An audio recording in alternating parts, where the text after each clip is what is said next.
game time. I'm on one, like it's Kelly and I'm Bay bound. Treat the greatest competition like the playground. Freestyling J-Spin and make them say wow. Then I beat the brakes off until I'm stay down. Became a king from a common man, and I turned my worst critics to my staunchest fans and worked at it until the world was believing. They gave them no choice but to see it. They say the greats always aim high and still stay grounded at the same time. And so they see a sky native with the hang time. That's why ain't no one can see us when it's game time. They say the greats always aim high and still stay grounded at the same time. And so they see a sky native with the hang time. That's why ain't no one can see us when it's game time.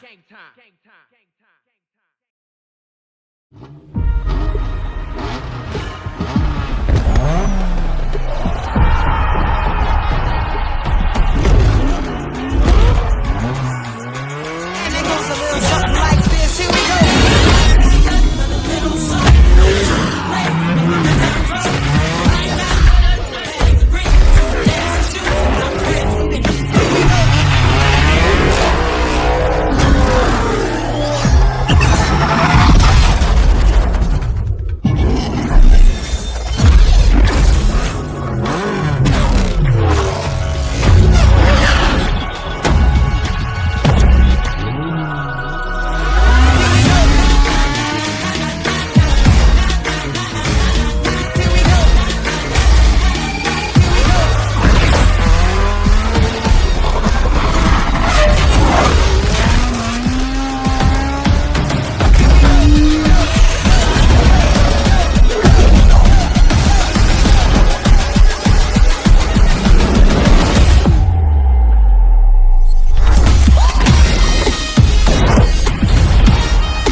things we used to do and used to be.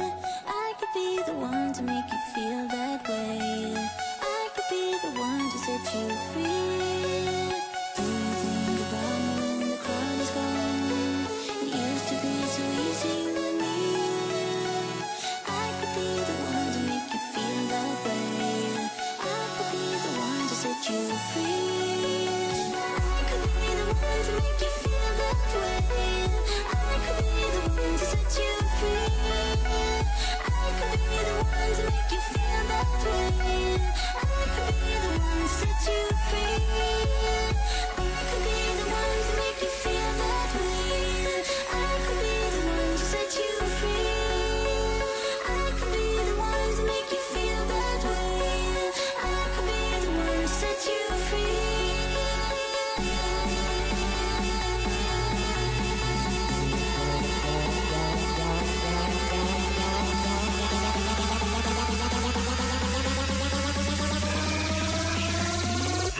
Very careful.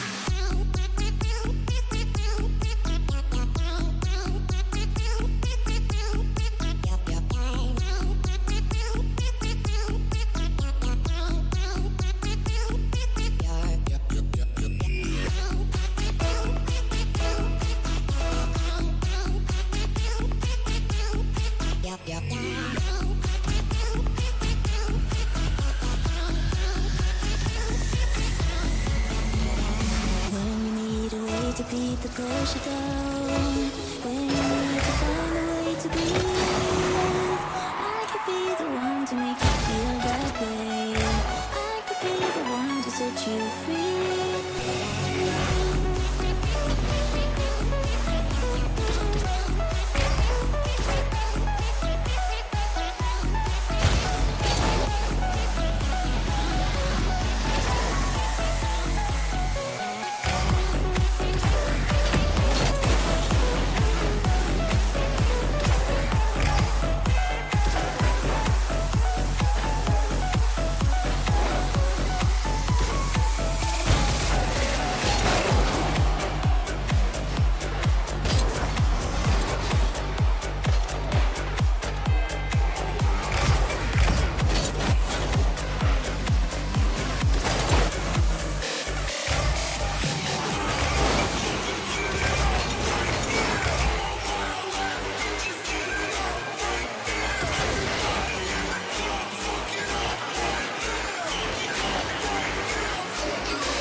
ecstasies. How you gonna cure me?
close before we turn to stone, before the night has gone. Take me back to where it all began, to where our memories grow before they take us all. Tonight, gotta live for these days. Tonight, remember these days.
until you fall asleep.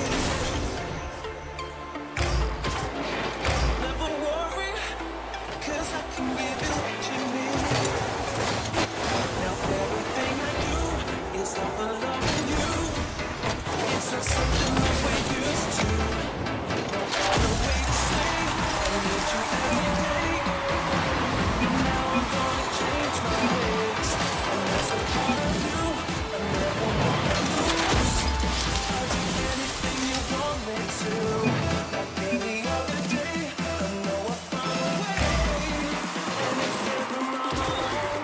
say I've been thinking about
Me lights up the ganja.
phenomenon.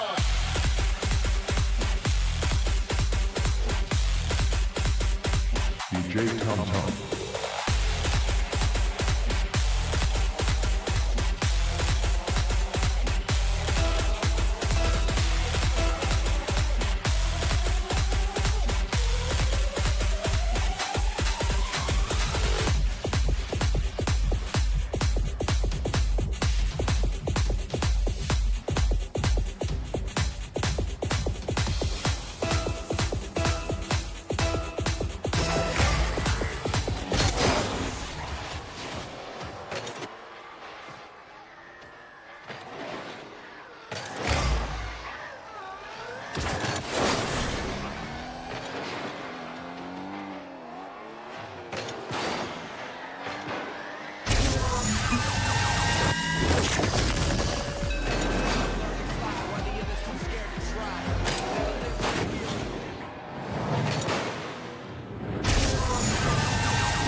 said you saw them kiss. Describe the kiss. It was like, I don't know, a kiss. Like, Kimberly, are you lying? Now I don't believe you anymore. I don't know who to believe. no, she put her mouth on his mouth. That's a weird way to describe a kiss. Other than a mouth being on a mouth, what did you see? Because when you were talking to us before, you were so clear with everything, exactly what you saw. And then when you were talking to Alan, your details suddenly got pretty cloudy. Yeah, like where were their hands? How long was the kiss? Was there a head tilt? Was there no head tilt? This was like obviously a romantic thing. Yeah, it was obviously romantic. Don't repeat Like, what you Yeah, say. tell us in your Details. own words, Yes. what did you see? Because like I said, it does sound kind of like you're lying. Okay, fine. Maybe they didn't kiss. Okay, but it just seemed like they were super What? close. They were really romantic, and they were looking at each other in that way, and it was like, They Kimberly! didn't kiss? You lied? For this, you Okay. You're trying to ruin someone's engagement? I'm not trying to ruin. I'm just trying to tell a friend about what I saw.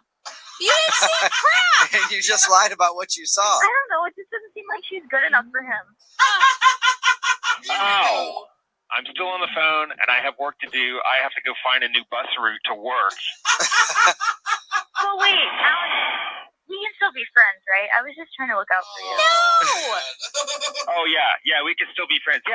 Wouldn't mind helping you find this, but It's Brooke. No, most of the time. Like, let's say, I guess, a third nipple. Oh. Hello? Hi, may I speak to Janine? Yes, this is Janine. Hey, what's up? How are you? This is Jubal from Brooke and Jubal in the Morning. It's a radio show on the radio. Okay. What is this about? Well, I'm calling you today because one of our listeners emailed us about you. Me? What? I'm confused. We do a segment on our show. It's called Is this Scott? Yes, it is. Who's this? Scott, how are you, man? This is Jubal from Brooke and Jubal in the Morning, the radio show. Hi. Hi. How's it going? Not too bad. How are you? Okay. Can I help you? Well, I don't even think you can help me. That's a loaded question when it comes to me, but there is somebody who you might be able to help out. We actually got an email about you from one of our listeners. What?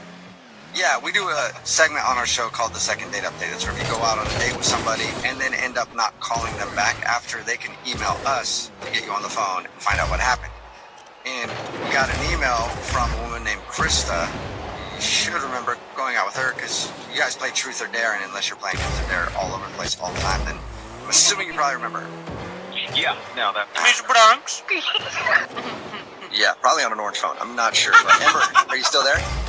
yeah. Hi, Ryan. What's up? Oh my God, I'm sorry. I had no idea you were there. Well, I am. So Well, Edward, are you obsessed with orange, or did it just happen to be a day where you wore an orange outfit because it matched? I mean, I don't think I'm obsessed with orange. I like orange. I like to match. Sometimes I wear orange. Sometimes I don't. I wanted to show my personality, and my favorite color is orange. But like, why did you order orange then? Like, did you do that on purpose? Were you trying to send a message? No, a message to the other orange people. Like,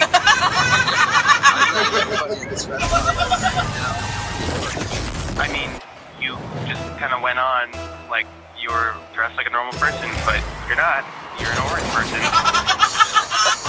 I'm not an orange person. I like the color orange. I thought it looked good on me. And yeah, orange is one of my favorite colors. Why is that a problem? Sorry, it's just like overwhelming. I showed up and like you're all orange, and it just took me by surprise. Seriously, your deal breaker that I want orange? Because I had a deal breaker too, and I looked past mine. What was your deal breaker? It was your name. I just got out of a bad relationship a little while ago with someone named Brian, so it's a little close to home, the whole Ryan thing. Okay, well that's like one little thing. Like your whole life is orange. That's different. My whole life is not orange, but I looked past the deal breaker. That's the point of what I'm trying to say. You need to be able to look past the orange thing. I'm trying. I don't know. I don't know what the extent of your orangeness is. I don't understand the argument. Like, we're arguing about a color, literally the color of my outfit, the color of the food, like whatever. I mean, I thought we had a good time. Didn't you have a good time, Ryan? I guess I did, but I don't know if I can like look past this. What? Are you being serious, Ryan? Like, what if she was wearing all black? I mean, that's something people do all the time. All blue or all red. Yeah, well, you know, like purple's my favorite color, but you don't see me wearing all purple and like ordering eggplants, you know? I guess it's just the fact that like she never talked about it, and I felt like I couldn't ask about it, and like it was all I could think about was just like why she was all orange, you know? So I'm telling you now, it was honestly just a coincidence that it all happened that way. I just like the color orange, not 24/7 orange. It's just you happen to catch me on an orange day, I guess. Yeah, Ryan, you caught her on an orange day. Let's try and do a different color. Would you go out with Ember one more time for a second date? We'll pay for it. I don't know. What if she didn't wear orange? Yeah. I mean, that's a really simple solution. Yeah, I won't wear orange if you go out with me again. Like, wasn't I like a juicy, like hot orange at least? I mean, if you wear like a mix of colors, you know, like a normal, like a diversity of colors. Yeah, I just do that. You have a diverse outfit. That is So, such Ember, a weird request. you're willing to go through your closet and see if you have multiple colors to wear that night, so you're not wearing all of one color. I You're feel- sure you have that ability? Oh my god, I'm not colorblind, okay? I definitely have that ability, so I'm putting myself out there. Would you please go out with me again? I think we could get past this issue. Okay. Yes. Okay, cool. Yes, you do it? Yeah, I'll do it. Awesome. Hey, aren't you glad that worked out? Oh man. Too soon. Yeah, her hair was different. It was 40 pounds different. You left me in Canada, you sick. You should go yourself. Me or Alex? At least somebody's gonna be. You know. You. Hello. Hey, can I speak to Alex, please? This is Alex. Alex, what's up, man? This is Jubal from Brook and Jubal in the Morning. I'm moving 92.5. Are you serious? Yeah. What's up? No, really? Yes, it is. This is kind of crazy, man. I love your show. I'm a long-time listener, long-time fan. I've heard that you listen to us, actually. How you doing, man? I'm all right, man. I'm a little bit on edge, though. What's up? Why are you calling me, dude? Well, I'm sure you're probably aware of the second date updates. Oh, man. Come on, dude. That's how I know you're a listener, because they said that you listen to our show all the time. You're actually the person that introduced them to our show. Is it starting to come to you, Alex? Do you know who we're talking about? Yeah, hold on. Time out, man. Is she on the line? Are you talking about Alyssa? Yeah, is she on the line? The girl from Florida? Yeah. No, she's actually not.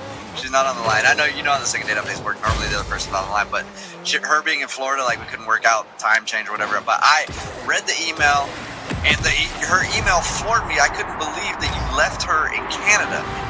Time out, man. No, dude, whatever she wrote, man, it's just not the truth. Okay, well, what is the truth? I was catfished. You know what I'm saying? You were catfished? Yeah, man, I was catfished, man. I show up. No, dude, it was not even close. Okay, to being the same person. What she told us was that, you know, you guys have had an online relationship for a few months, like 6 months. You flew her out here, said, let's go to Canada for a couple days, and you guys hooked up, and then you just ditched her and gave her some money for a bus ticket, and we're like, hey, I got a family emergency or something. What was I supposed to do, man? Really? Okay, so what happened? It was not the same person, dude. Yeah, I was being cool, man. I'm not gonna be a jerk to her, you know what I'm saying? Oh, yeah. But, like, those pictures were like of her in high school or something. I don't even know. Yeah, Alex, define not the same person. Like, dude, she was heavier. Her face looked different, man. Like, it was just different. Like, it was just not what I was expecting, man. If you were in this situation, you would say the exact same thing. Now, Alex, I mean, you had to know this was a possibility. Why go to Canada still and do this whole thing if you felt that way? Well, what was I supposed to do? Just put her back on the plane when I first met her? Like, literally a minute after I met her, I'd be like, hold on, time out. This is not what I signed up for. Yeah, that's exactly what you're supposed to do. You're supposed to let her know. No, man. But you still slept with her, man. It's kind of like when something's not as advertised on a website. You could just send it back, Yeah, right? yeah. Like, don't even get to the point where you have to. You gotta try on the clothes, don't you? No, you don't have to try on the clothes. You realize what you hooked up with her, regardless of the fact that you feel like you were catfished. You hooked up with her and then just ditched her in Canada. Yeah. Hold on, I didn't. No. I didn't ditch her, dude. I left her money for a bus and everything. You hung out for that entire time, hooked up with her, just hang out for the next 4 days, and then blow her off when she leaves town. No, man. I got things to do, man. I gotta go back to Seattle and do what I'm doing there for work, man. You know what I'm saying? I got no time to waste with this. Alex, why are you gonna hook up with her if it was that bad? Well, listen, man. We went out that night. We partied, you know, and I'm not saying that she looked better because, you know, we were out drinking, but like, listen, it's hard to say no. You're a guy, you know what I'm saying? It's hard to say no. You had a couple drinks in you. What are you gonna like turn it down? No, man. Like, it's like, putting it in your face, man. What are you gonna do? I'm human. Alex, I have a confession to make. Okay, what? I told you earlier that Alyssa wasn't on the phone because she's in Florida. Oh, come on, man. But Alyssa is, of course, on the other line. Yeah. Dude, that's wrong, man. Yo, I told you I'm a long-time listener, long-time fan. How are you gonna do me like that, man? Activate vacation mode.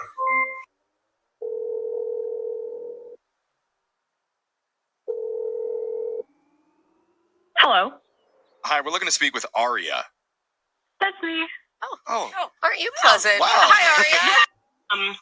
I told him that we went to college together. He just went to college with my sister, and I wasn't even, like, in the picture. But, I mean, he believed it. I guess he believed what he wanted to believe, that a girl would want to go out with him. And, yeah. Hello? Hi, may I speak to Janine? Yes, this is Janine. Hey, what's up? Hello? Hi, is this Chloe? Yeah? Who's this? Hi, Chloe. My name's Jeff. I work on a morning radio show called Brooke and Jeffrey in the Morning. Hi. Hi. Hi. Hi, Chloe. Hey, we're glad you answered. Yeah. Can I ask why you're calling? Oh, she's about to hang up. Well, the reason we're calling is because we do a segment on our show called A Second Date. That's where if you go out with somebody and afterwards, if they're not calling you back, you can email us and we'll reach out to that person for you to help you figure out the reason why. Okay. Dumb, I know. The guy that's wanting to reach out to you, his name's Andrew. Yeah, Andrew. Okay. Andrew told us about your date together, and it seemed like actually it was pretty fun. I think everybody in this room agrees that it would be a good time. We would all be down for this date. Totally, I would be down for it. I like the bar part. Yeah. Okay. Well, yeah, there are a lot of interesting elements in it. There was a bar. There was a naughty game of Scrabble. He told us about the Goofy movie. Yeah. Listen, it sounds like you know the rest of what happened, so... That's all that I know what happened. Yeah. Was there like a big red flag or a big moment or something? When he, before he put on the movie, he went to his kitchen to get us more drinks, and I saw his phone just, like, sitting next to me on the couch, and I was like, you know, like, this is a new guy, let me just see if I can open his phone and, like, find some stuff about him. So you're the red flag. Yeah. What? You went into his phone? Do you do this a lot? Do I do it a lot? No, but, I mean, in this situation, it felt like I had a reason to. Okay. Opportunity came knocking, right? It was right there. So what did you see or something? Did you see something like that? So, like, this is also gonna sound weird, but, like, the problem for me was there was nothing on his phone. Like, if you opened this phone and you were like, oh, I wonder whose phone that I found, and I opened it and I was looking for something, like, fun, nothing. Like factory settings? Like nothing. Yeah, like he just bought the phone, or you just mean he's like a boring phone? Like, yeah, I'm not. Hot text. I'm not understanding what the problem is. Well, it's just like one of the first apps high on the front of his page was the New York Times crossword puzzle app, which, like, do your thing, you know, but, like, whoa, that's kind of boring. Okay, what would you prefer? Like, do you want to have Tinder? Okay. I don't know, like anything besides just a crossword puzzle, a picture of your dog, and like... I thought he said that he met you on a dating app, though. So he did meet me on a dating app, and actually that was like the next place I went. I went to open the dating app just, like to see what the competition was on there. And he was literally not talking to like anybody but me. That's the problem. I love it. I don't see the issue. I do, because he's boring, he's not desirable. If not, other people are trying to hit on him. He just seems very square. No, but he seems really healthy. Is it healthy or is it stalkery if I'm the only one that you are like? So you would have liked it better if you would have liked it better if you would have opened his phone. There's like a gallery of like boob pics in one area, Tinder right up on the front, and like he was gaslighting 8 other women. I mean, honestly, you know what? That does sound kind of sexy to me. Like, I'm not gonna lie. That's what's wanted. Girls want what they can't have, or they want some kind of competition. Or you just it's. I know the game. Yeah. And he's not playing it Okay, right. so how's this for boring, Chloe? I need to let you know, Andrew's been on the other line secretly listening in to you talk. Look at that. And now he wants to jump in and say something to you. Isn't that right, Andrew? Hi, Chloe. Oh, come on, bro. Oh. Take that. You give your cute intro and that's what you do? Well, Hi, Andrew. I'm a little taken back right now. Are you mad? Are you mad that she looked through your phone? Of course I'm mad. That's very invasive. I don't understand. And Chloe, I'm not fun. Look at the games we played. The word, I would be embarrassed to tell my friends, my parents, like, I can't believe you would think I'm not fun when we played that. He spelled the word butt. It's a lot of points, but whatever. It's not wrong. It's not wrong. I did everything that you were looking for, and yes, I was only talking to you because you were the only one that seemed interested, or interesting to me, you know? There it is. There it is. Go with the second one, Andrew. Hold that one tight. You're confident. You're wanted man. You show her. Exactly, yeah. I mean, I don't even know what to say, honestly. I mean, Chloe, it sounds like you have a type, right? Like your type is... Disaster. Well... like a guy with a little bit more edge. I don't know, something to like spice them up. Yeah. But what about Goofy Movie doesn't say edge to you? No, what I'm trying to say He's a single dad trying to raise a son by himself. That's the edgiest Disney character ever invented. No! It's obviously not working for you. You're single. Like, the edgy dudes haven't been working out. Give the nice guy a try. And he's edgy enough to call into a radio show to reach out to you for ask for help. And that's why right now I'd like to offer to send you guys out on a second date, and we'll pay for it. Ooh. If Andrew will even let me. Oh, yeah. I have a feeling he's gonna not even want that. He's busy schedule. You don't That's know right. how to fit in. What do you think, Chloe? Well, hold on. I mean, I really don't appreciate you saying I don't have any edge or I'm not a good look, because I don't know if you saw that I have the human animal translator app on there. Andrew, you're not helping. First of all, have any of you used it? No. Can't say I have. So let me tell you what it's about before you judge, okay? Sure. I can have a conversation with my dog, okay? I can say something into the app, and then it will go ahead and translate what I'm saying to my dog. So I can tell my dog jokes, all right? So you prefer that over messaging more women on Tinder? Just checking. Andrew, this isn't I edgy. really wish I wouldn't have given you space to talk. So, I guess maybe Chloe We forget that. kind of delete the last 20 seconds of your life. And I'm going to ask you again, would you like to go out with Andrew one more time? We'll pay for it.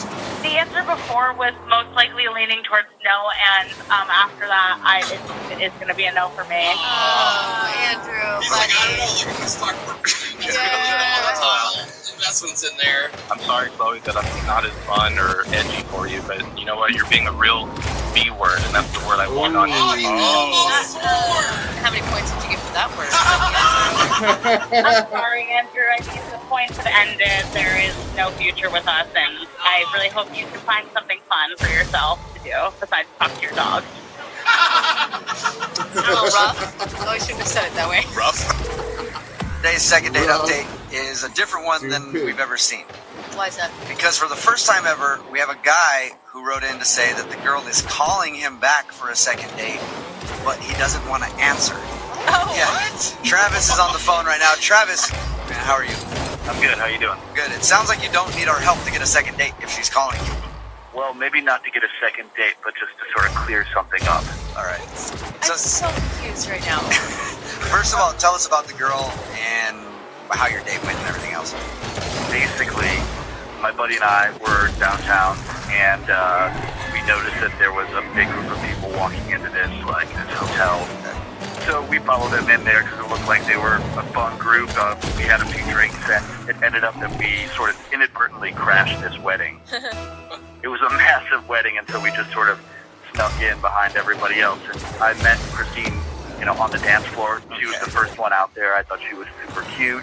We had a really good conversation. End of the night, we're sort of like making out. We exchanged phone numbers, and I guess I'm kind of in a bind right now because she keeps on calling me. But the problem is that I told her that I was second cousins with the groom, and I feel like I've started this, whatever it might be, relationship, whatever, I'm off on the wrong foot, and I've lied to her. So you're like trying to figure out how to answer the phone and tell her that you crashed a wedding and lied to her because you actually like her. Yeah, exactly. I mean, it would be nice maybe if someone could, sort of help me out and try to broker the deal on my behalf. You know what I'm saying? Wait. Hello? Hi, is this Beth? Yes, it is. Who's calling? My name's Jeffrey. I work on the radio show Brooke and Jeffrey in the Morning. Oh, Are you familiar with us? I'm familiar with you. I don't know why you're calling. Okay. Well, if you're familiar, then you might be familiar with a segment that we do called The Second Date. It's where if you go out with someone, right, and afterwards, if they're not calling you back, you can email us for help. Oh, okay, yeah, I've heard of it. So recently, you went out with a guy, and you were not calling him back afterwards. So he's asked us to get in touch with you. Okay, what's his name? His name is Max. Max. It's going to be a hard to forget date. I would imagine, unless you've gone to a bunch of recreated proms over the last week or so. No, I just have one. That's good. Okay. So are you purposely not getting back to him, or maybe you got busy? What did he tell you about our date? I mean, he basically ran us through the whole evening where he did a promposal for you. He took you to his parking garage at his work to recreate a dance. You guys went to McDonald's afterwards, and he made it sound like it was a pretty fun night. Okay, so dancing in a parking garage and going to McDonald's sounds fun to you? I mean, okay. Not to me personally, but I could understand why it would be a nice gesture. Sounds fun to me. Did it? Okay, I will say, when Max told us the story, he said that you guys danced for like 15 songs, which to me was overkill. Yeah, there were a lot of songs, and he was excited about each one of them. Like, do you remember this one? And giving me the history of each song. Oh, wow. Okay. Well, he hand-selected each one. I mean, it is sweet. Like, he's just trying to recreate prom for you because he said you missed your high school prom. Yeah, you're right. I mean, the whole thing was really, really sweet. It was just a little maybe like childish for me, if that makes sense. Well, high school, we were kind of a kid, like eating like that, or it's like. I mean, like we're grown adults now. Like it's okay, I missed my prom. Like I'm not sitting here crying in a corner all these years later. You're like super. But you said yes to the proposal, so. Right. No, right? Well, she's saying when the proposal was outside her door and he was standing in her tux, she came down and went with him. With the candles. Yeah. She should have just been like, let's just do like Applebee's or something. I mean, yeah, the gesture was really cute. I just, doing the like promposal thing, like, is kind of the cutest part of it, right? Yeah. The surprise. It was kind of everything else, like, it was just the two of us in this like parking garage, and I've just met this guy for the first time in real life, so it was a little awkward. Yeah. I could see that. I mean, I definitely understand what you're saying. That's a weird experience to go through, but you have to remember he's just trying to create a moment for you. And like, maybe he didn't do it the best way, but going forward, you don't have to do that again. You can just do a normal date. Well, that was kind of the deal breaker for me. Wait, what was the deal breaker? I'm sorry, just doing the long prom night thing was a deal breaker? No, it was actually a conversation that we had at McDonald's that just kind of turned me off. It wasn't him making you pay for your own McDonald's food that turned you off? Something else did it? No. We can split the bill. It's fine. So when he was talking at McDonald's, he was talking a lot about plans for our future dates, which there's nothing wrong with thinking about future dates, but he thought because I loved the prom date so much that he wanted to like recreate all of these other events in my life, like my Sweet 16 and like my 21 run and like basically all the big moments that people have. I mean, I get that because to me, it would feel like he's trying to insert himself in my past memories. Like, it's okay that I had a life before I met you, man. We could still date without you forcing.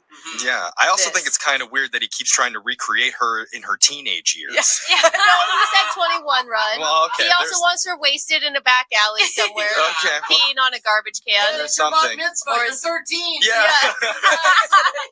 I mean, it was just a little too much for me, and like in the moment, it was hard for me to say anything because I was so overwhelmed and kind of taken aback. Like, wait, you want to do what? Well, now that you're out of that moment, I'm going to put you into a different moment where I tell you that Max is on the other line listening, and he wants to talk to you right now. Oh, he's on the other line? Yeah. Shut up and stop telling me what to do. She was confused on whether... Shut up and stop telling me what to do. Hello? Hi, may I speak to Jacob? This is Jacob. Hey, Jacob, how are you? My name is Jubal from a radio show called Brooke and Jubal in the Morning. Okay. Can I help you with something, or?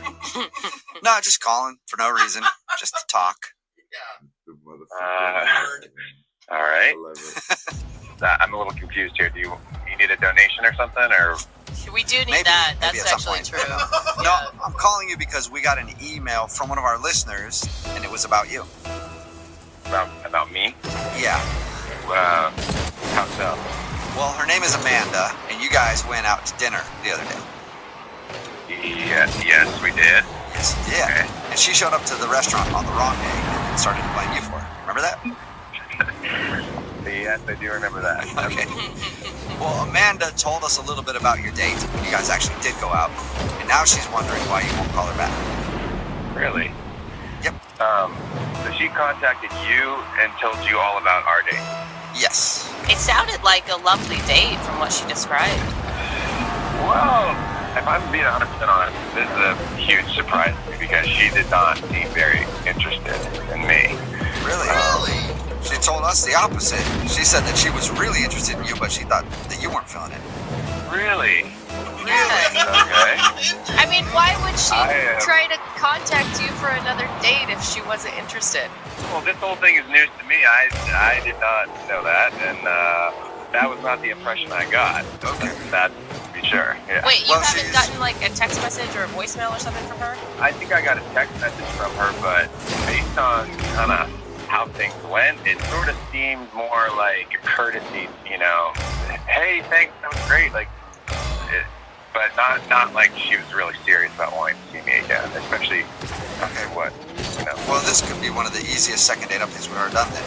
Yeah. You guys, we should just hook you up right now then, obviously, because you guys both like each other and didn't know it.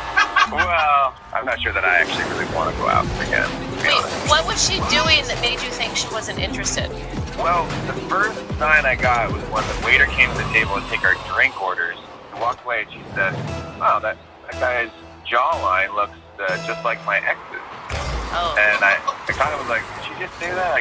And then she just launched into it. And today she was just talking about her ex and kind of going on and on in this way that made me feel like, I mean, it was actually kind of sweet. It just seemed like she was still kind of hung up on him, and you know, like she seemed like a good person, but was just honestly not over him. Yeah, when you're making comments about the waiter's jawline being similar to your ex, it sounds to me like that's all she's thinking about.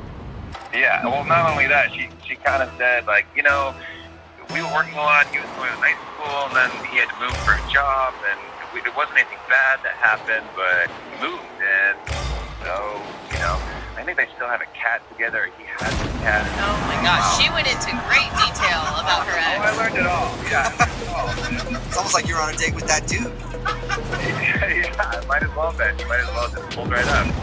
Were you asking her questions about it, or was she just... I didn't ask her anything about the ex, that's for sure. I wouldn't, like, that wouldn't have been my style. And, like, I don't know, I guess I kind of left the date thinking this girl's really not that into me, and she's got some history that she's not cleared up with, so I went home and I guess when I was home, I was thinking about it some more, and so I checked out this guy, her ex, on Facebook because I was curious. Oh yeah, you've heard so much about him. Why not? God. It's like you're pulling up a celebrity's Facebook page. You Facebook stalked her ex? I know. Even when I was doing it, I was like, this is beyond. But I was curious. You know, I feel like I should have just friended the guy. I knew enough about him. He seemed like a nice guy. You know, good-looking guy, but nothing really special. I thought it wasn't like. I mean, he certainly didn't do it for me. So. Okay, so you didn't friend request him then, huh? Yeah, I mean, good enough-looking guy, but you're just not really what you need. Yeah. I can't believe that we've gone from talking about your date to analyzing the looks of her ex on Facebook.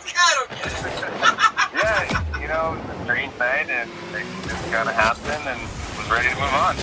Okay. Well, we're not really ready to move on yet. Neither is Amanda, because she's actually on the other line listening and wants to talk to you. What? Yeah.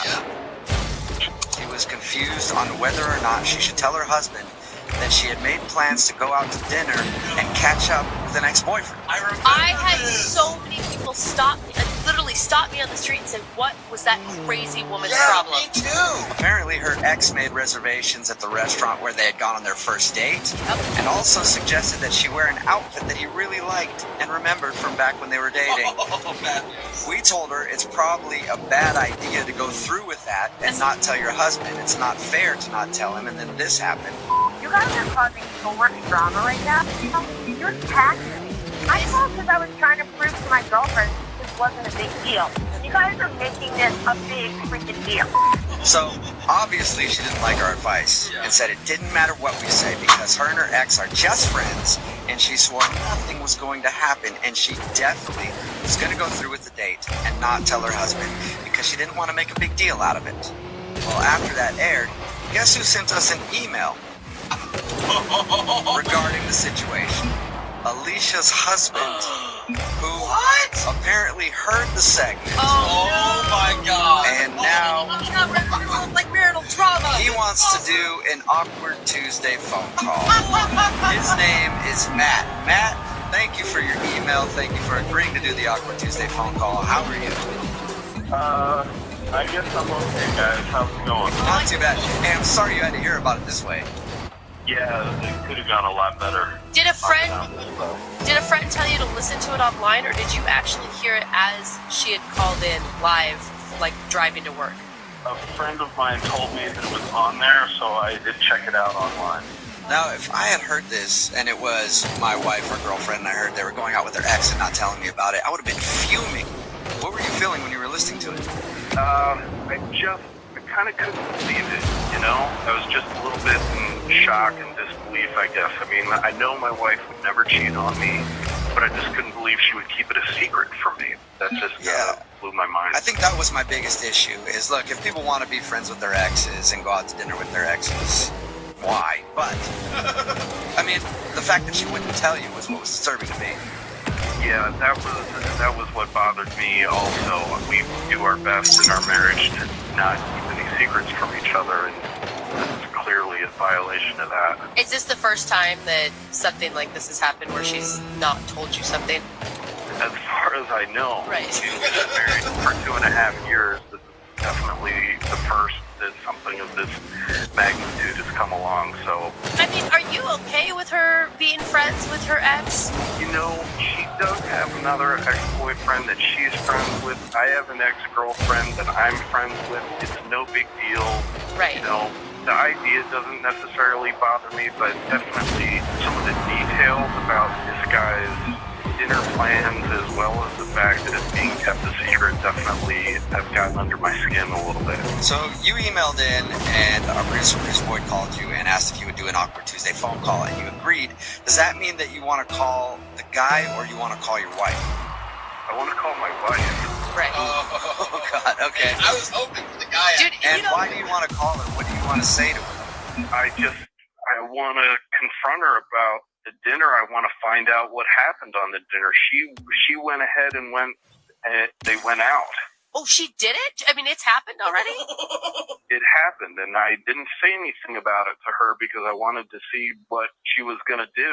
And, you know, she told me she was going to hang out with her girlfriend. Oh, she straight up So- lied. He knew. Yeah, and you knew what she was doing the whole time. How do you know? Well, how do you know that that was what she was doing that night? Because she ended up wearing the outfit Oh that my this guy god. asked for. How do you know that was the outfit? She made mention of it like years ago, and she's probably forgotten about it. But she told me at one point, she was like, you know, that guy used to really like this dress or whatever. What do you think? I'm like, it's fine. And, you know, she never, I don't think she's ever worn it since then. So she busts out this old dress that she used to wear with her ex-boyfriend. I'm going out with my girlfriends tonight, and the whole time you know exactly what she's doing. How did you even bite your lip? You know, it was really hard. It was really hard to not say anything. It was really hard when I know all the details of what's going on in that. But I trust her, and I just kind of had to let her do what she's going to do. What are you? You are so calm right now. Like, I am fired up for you. How do you trust her when you know she's flat out lying to you? Yeah. I guess it's just something that you establish some trust before you get married to someone, and I do trust her. Now, it's your wife, so I don't want you to be offended by this, okay? But the fact that she would go out with her ex and then go to this restaurant that they went on their first date to and then dress in the dress that he wanted her to, is she the kind of girl that loves attention like that? You know, I don't think that she does want the attention. From listening to it online, I think she just kind of thinks it's not a big deal. I mean, you think that this guy has other intentions, right? Because that's not something that you do with a friend. You don't say, let's go down memory lane to our relationship past. No, I know he's got an agenda. I mean, he's a guy. I'm a guy. I know exactly what he's thinking. I don't think she's aware of it. And I think, you know, she just decided to keep it to herself. Oh, your wife got pretty upset at us when we talked to her. And the listeners. I'm guessing when you call her, she's not going to take it super calmly. You know what? I have no idea what she's going to, how she's going to react. Yeah, go one of two ways. Either she gets pissed at you, which she really shouldn't. That's a bit of a double standard, I think. Yeah. Right. Or she just kind of gets sheepish about it and tries to apologize and backpedal, which will be fun to listen to either way. So thank you for agreeing to do this Awkward Tuesday phone call. We'll play a song, come back. Darth Vader fan? Okay. Like, I've read everything. I've searched the internet for fan fiction. On nights when I'm not doing anything, I will go through and watch every scene that he is in from every movie. Wow. Okay, so Okay, so that's crazy, but she obviously likes that stuff because she was at Comic-Con and she met you in your Darth Vader costume. Like, none of that would be surprising to her. Here's the thing. I don't know if y'all are familiar with the Phantom Menace. Not really. I mean, I know what it is, but, you know, I don't have a lot of Star Wars knowledge. Right, I figured. So here's the thing. That's when Darth Vader meets Princess Amidala, who's played by Natalie Portman. Oh, yeah, she's a hottie. Yeah. Absolutely, she is a hottie. Yeah. Okay, what does this have to do with your date, though? So here's the thing. Darth Vader and Princess Amidala end up getting together. Uh-huh. And they get married, and they have children who end up being Luke and Leia. Oh, okay. Yeah. That is what I want with my life. I want to find my Princess Amidala. Okay. And so I was at Comic-Con, and I saw Edie, and she was dressed up, and she had all this, like, great white makeup on. And when I saw her, I, like, had this revelation. And I was like, that's her. That's my Princess Amidala. So she was dressed up as Harley Quinn, but you thought that she should be Princess Amidala or whatever. Well, yes, it's just the way that she was dressed up made her look like Princess Amidala. They're very similar. They have white makeup on. They're, you know, they're really done up. They're very regal. They're very, like, curvy. Oh, so It was like a vision come to life. Okay. Okay. So then when I was at coffee with her, she showed up, and she didn't look like Princess Amidala.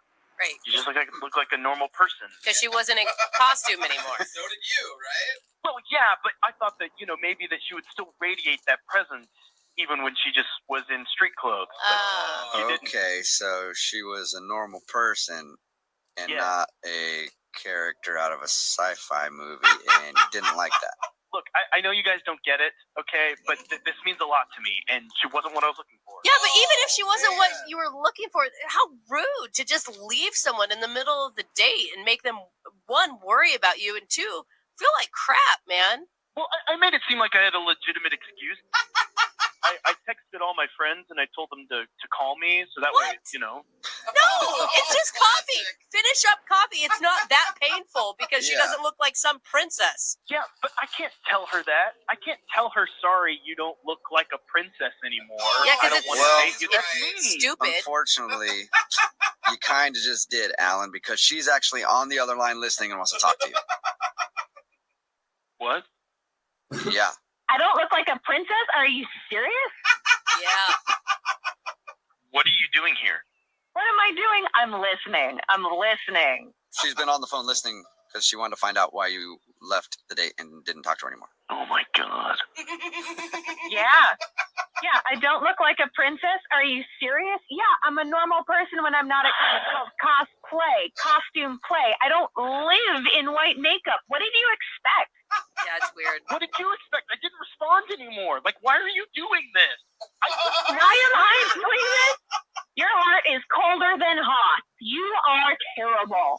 I think that was a burn. I don't understand it, but good for you, Edie. Get him. Thanks. It was a decent burn. No, you are ridiculous. You know, you're sad I don't look like Amidala. I'm upset you don't look like Captain America with his shirt off. Jeez. You don't know what I look like with my shirt off. Sorry, I know exactly what I want, and that's what I'm going for. Okay? You could have told me, but instead you ran away like an Ewok being chased by Jabba the Hutt. You don't even know what you're talking about. Jabba the Hutt doesn't move. He just stays in one place. I don't even know what this argument's We don't want to get way too into the weeds with that stuff right now. That's for a different time. Maybe at a Comic-Con. I'm confused, Alan. I mean, so are you wanting a girl to remain in costume at all times? Like, I don't get it. Look, she doesn't have to be in costume the whole time, but when I'm with her, I want to feel like I am in the presence of Amidala. Okay? I want to have Luke and Leia's. Okay? Okay. All right. I guess you can't argue with that. Or can you? I don't really understand it still. Edie, can you argue with that? No, not going to argue with that. I'm done. I'm calling you today because we do a segment on our show called the Second Date Update. That's where if you go out on a date with somebody and then end up not calling them back after, they can email us to get you on the phone and ask why. And we recently got an email about you. About me doing what? I got an email from somebody who went on a date with you. Okay. And they say they had a great time, but they also say it seems like you don't want to go out with them again, and they're wondering why. I didn't do anything wrong. You want to know who it is? We're not saying you did anything wrong. Yeah, man, you're okay. She's trying to figure out what she did wrong. Who is it? Her name is Tara, Okay. and you guys work in the same office. Yeah, that's true. Okay. And Tara emailed us, and then we talked to her a little bit about your date. She said that you guys had a great time, and you were even making plans to go out again, but it seems like you don't want to go out with her again. I didn't say that, but we had a good time, yeah. So is she misinterpreting that? Because she said that you canceled the plans, and when she tried to say, okay, so when should we reschedule for, then she just didn't hear anything back from you. She told you that? Yeah. Well, that's kind of weird. I would say things changed, and I didn't call her back. That's all. Okay. What changed? I don't even know how to explain it. The thing between me and Tara is so confusing. I don't even know how to explain this to you at all. Well, really? Can you try? Yeah, I can try. First, I'll tell you what she told us, and then you can tell us your side of the story. She said you were set up through coworkers. You guys went to happy hour, and that turned into like a 10-hour event where you did all sorts of things and hung out for quite a while, and then you made out. And she's seen you around the office since, and even asked like how you were doing, and you said things were great, but you kind of like canceled a date on her, and then now you're just what's up? Not really seeming interested. Is it? How are you doing? I'm going to get back to Rocket League in a minute. I'm just listening to this for right now. Thank you for the follow, by the way. Elena Watson.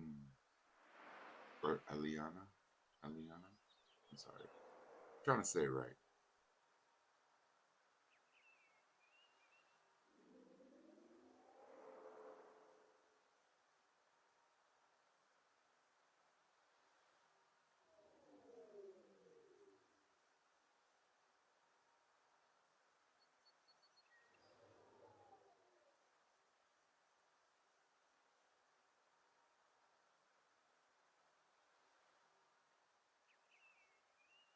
smelling delicious.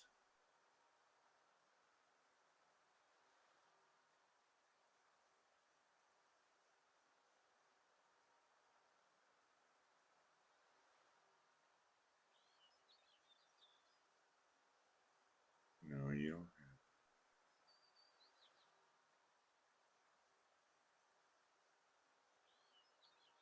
That the truth?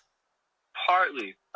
All I know is this: we went on a date, we kissed, and she's telling everyone in the office we did a whole lot more than that. What do you mean? Oh. I guess she was talking to a bunch of ladies in the office and really bragging about how good I was in bed. But you guys didn't hook up. No. That's weird because she didn't tell us that you hooked up. She said Yeah. you guys ended the night with a really good kiss. And that's true. We had a really good kiss. Okay, but to the people in your office, she told them that you guys hooked up. Yeah. And that you were good, it sounds like. I guess so. I wasn't there for it, but that's what's happening. Are you sure that it's not just like a miscommunication through the gossip chain? You know, like maybe she said you had a great makeout session and then someone else added to that, and by the time it got back to you, It's like they hooked you guys were boning or something. I don't know what she said, but whatever she said has gotten the whole office into a tizzy. I'm getting so much female attention, I don't know what to do with it. Really? Wait, what So do you mean? other female attention, like other chicks in your office, want to go out with you? Yeah, more than one. In fact, I've already gone out with one of them and did some of the things she said we did with the other girl. Whoa! So you're getting a bunch of action from your office mates because of her lying or saying something about you guys going out. She's like your Oh my God, Yeah. we know for sure that she was lying. What if this girl that you hooked up with was setting the whole thing up so she could get in your pants? You're right. I don't know. All I can say is dozens of women are eyeing me every single day ever since whatever Tara said. It's been snowballing. Okay. Oh my God. Well, aren't you curious to find out what she said? I mean, a little bit, but in another sense, I really don't care because things are going so well for me right now. All right, well, I'd like to know, and I think we should ask her because, Josh, Tara's on the other line listening to this conversation and wants to talk to you. Oh my God. What? Tara's on the other line listening and wants to talk to you. No, she isn't. Yes, I am. What's up? What's up? Are you kidding me? First of all, who was doing that? What women are asking you out? Look, Tara, I can't be in the middle of this. This is really between you and them. So you really mean to tell me you're not going to tell me who you're, like, sleeping with in the office? Look, the only reason any of these women are interested is because of what you said. So, what did you say? Yeah, what did you say? What did I say? I don't know. I'm like, who knew that Josh, the shy one in the office, turns out to be this, like, Hercules, king of the world? You should be groveling at my feet, okay? Sounds like you did a great job talking him up. Now everybody in your office wants to sleep with him. Yeah, you did a really good job. Hold on, Tara. No girl just makes up lies about sleeping with somebody when they haven't slept with them. That's not like normal girl talk. Honestly, I don't know why I did it. It just kind of came out. I was in the moment hyping the whole thing up. And when it got to the very end of the date, I just wanted him to sound like he was even better than he was. And I had a feeling that we were going to go out again and that it actually was going to happen the next time we went out. So you did tell people that you guys slept together. It's not like I think I might have maybe said that to one girl. Tara, that is awful. Well, we're down for him. Yeah, exactly. It's not awful as far as Josh. But you guys, like, we're forgetting something here. Like, now all of a sudden I'm left in the dust. Like, it's like he's forgetting that we had such a great time together. No, I didn't forget that at all, Tara. And honestly, I'm grateful to you. Yeah, you're grateful to me because I'm the one that's now, like, hooking you up with all these other girls because I'm the one that, like, talks you up? Well, I don't know. I mean, you were the one who was bragging about me, and now I'm the one benefiting from all your lies. So what do you want me to do? Seriously, Tara, I feel like you should be grateful that he's not super pissed at you. Like, if some dude went out with you and then told all his buddies he slept with you and he really didn't, you'd be irate. Okay, first of all, like, I told one girl, but then what I said to her got blown up in proportion probably to every other person that they told in the office. You know what I mean? You can't blame her. It's your fault. You can't blame her for telling someone else. It's your fault for the lie. Yeah, you can't get mad at Megan, and she has nothing to do with it. Wait, Megan? Are you kidding me? So Megan's the one that asked you out and you slept with? Oops. I didn't mean to bring that up or anything. Jared, you have no right to have drama at all. You're the one that created all of this. Okay, but Megan is the one that I told, and clearly it's totally messed up. But now, right after I have this confidential talk with her, she goes and like flirts with Josh, and now she's the one going on dates and getting screwed. Like literally. Tara, this is really awkward. I think for me, probably you. Can we talk outside of this thing? Well, not yet, Josh, because I do have to ask, would you like to go out on a second date with Tara? We'll pay for it. Megan's not invited. No, you know what? I don't even want to hear his answer. Like, I don't even want to go on a date with him again. This is the most ridiculous thing I've ever heard. Are you sure, Tara? I hear he's really good at bed. I learned my lesson, you guys think. And you know what, Josh? Remember this. You were the shy guy before I came along, okay? So go have fun, do whatever you need to do, and at the end of the day, you don't need to thank for everything. I would like to thank you and go out to dinner. Oh my God. No. Oh my God, you've created a monster, Tara. It's going to be real fun seeing you around the office now, so let's have fun with that, buddy. All right. Well, Tara, are you going to talk to this Megan girl? Oh, yeah, she'll be hearing from me. Oh, come on. I wish I was in your office just for like a couple days now. Come on, Tara, don't get so upset. You know, I'm just a little busy. You know, you're gonna get your turn too. You know what? Dream on. Hello? Hi, can I speak to Anthony? Yeah, this is Anthony. Hey, Anthony, how are you? This is Jubal from Brook and Jubal in the Morning. What? My name is Jubal. I host a morning radio show. It's called Brook and Jubal in the Morning. So I'm on the phone. Also, Brooke is here. Hey, Anthony. And Jose is also here, too. He's on the phone, too. So you got 3 of us on the phone with you right now, Anthony. Okay. Okay. What is this about? Well, we actually got an email from one of our listeners who's trying to get in contact. What is this? I'm confused. I'm sorry. Well, we do a segment on our show. It's called the Second Date Update. So, you recently went out with a girl named Al. Allie? Yeah, and Allie emailed us because you're not calling her back. Right. Yeah. That was not a good experience with that person. Really? Wait, she said you took a phone call outside and then, like, bailed, like something could have been really wrong. She was worried about you. Yeah, I felt really bad. I felt really, like, guilty, and so I had to bail. So that was not for me. What did you feel guilty about? Well, I don't even know, like, what you know or what she told you or what. Well, she told us that you guys met on the bus.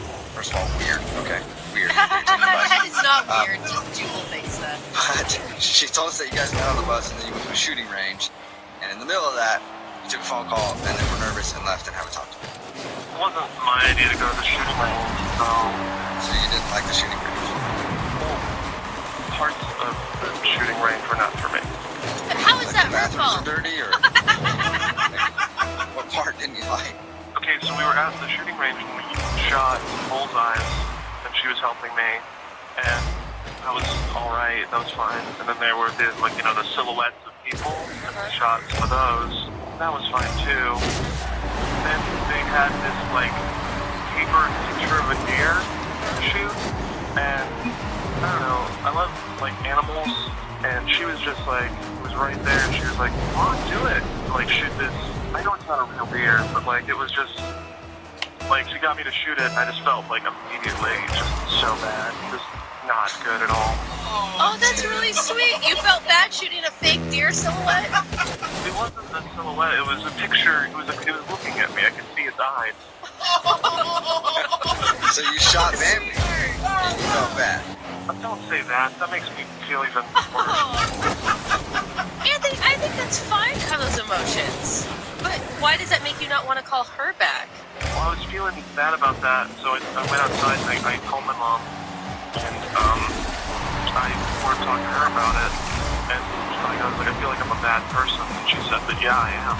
Oh my God, she confirmed that you were a bad person? Yeah, I mean, the way she said it, like, you start with paper deer, and then what's next, plastic deer, then it's just getting more normal to a real deer, just getting used to it. So Slippery slope. It was a gateway deer, is what you shot.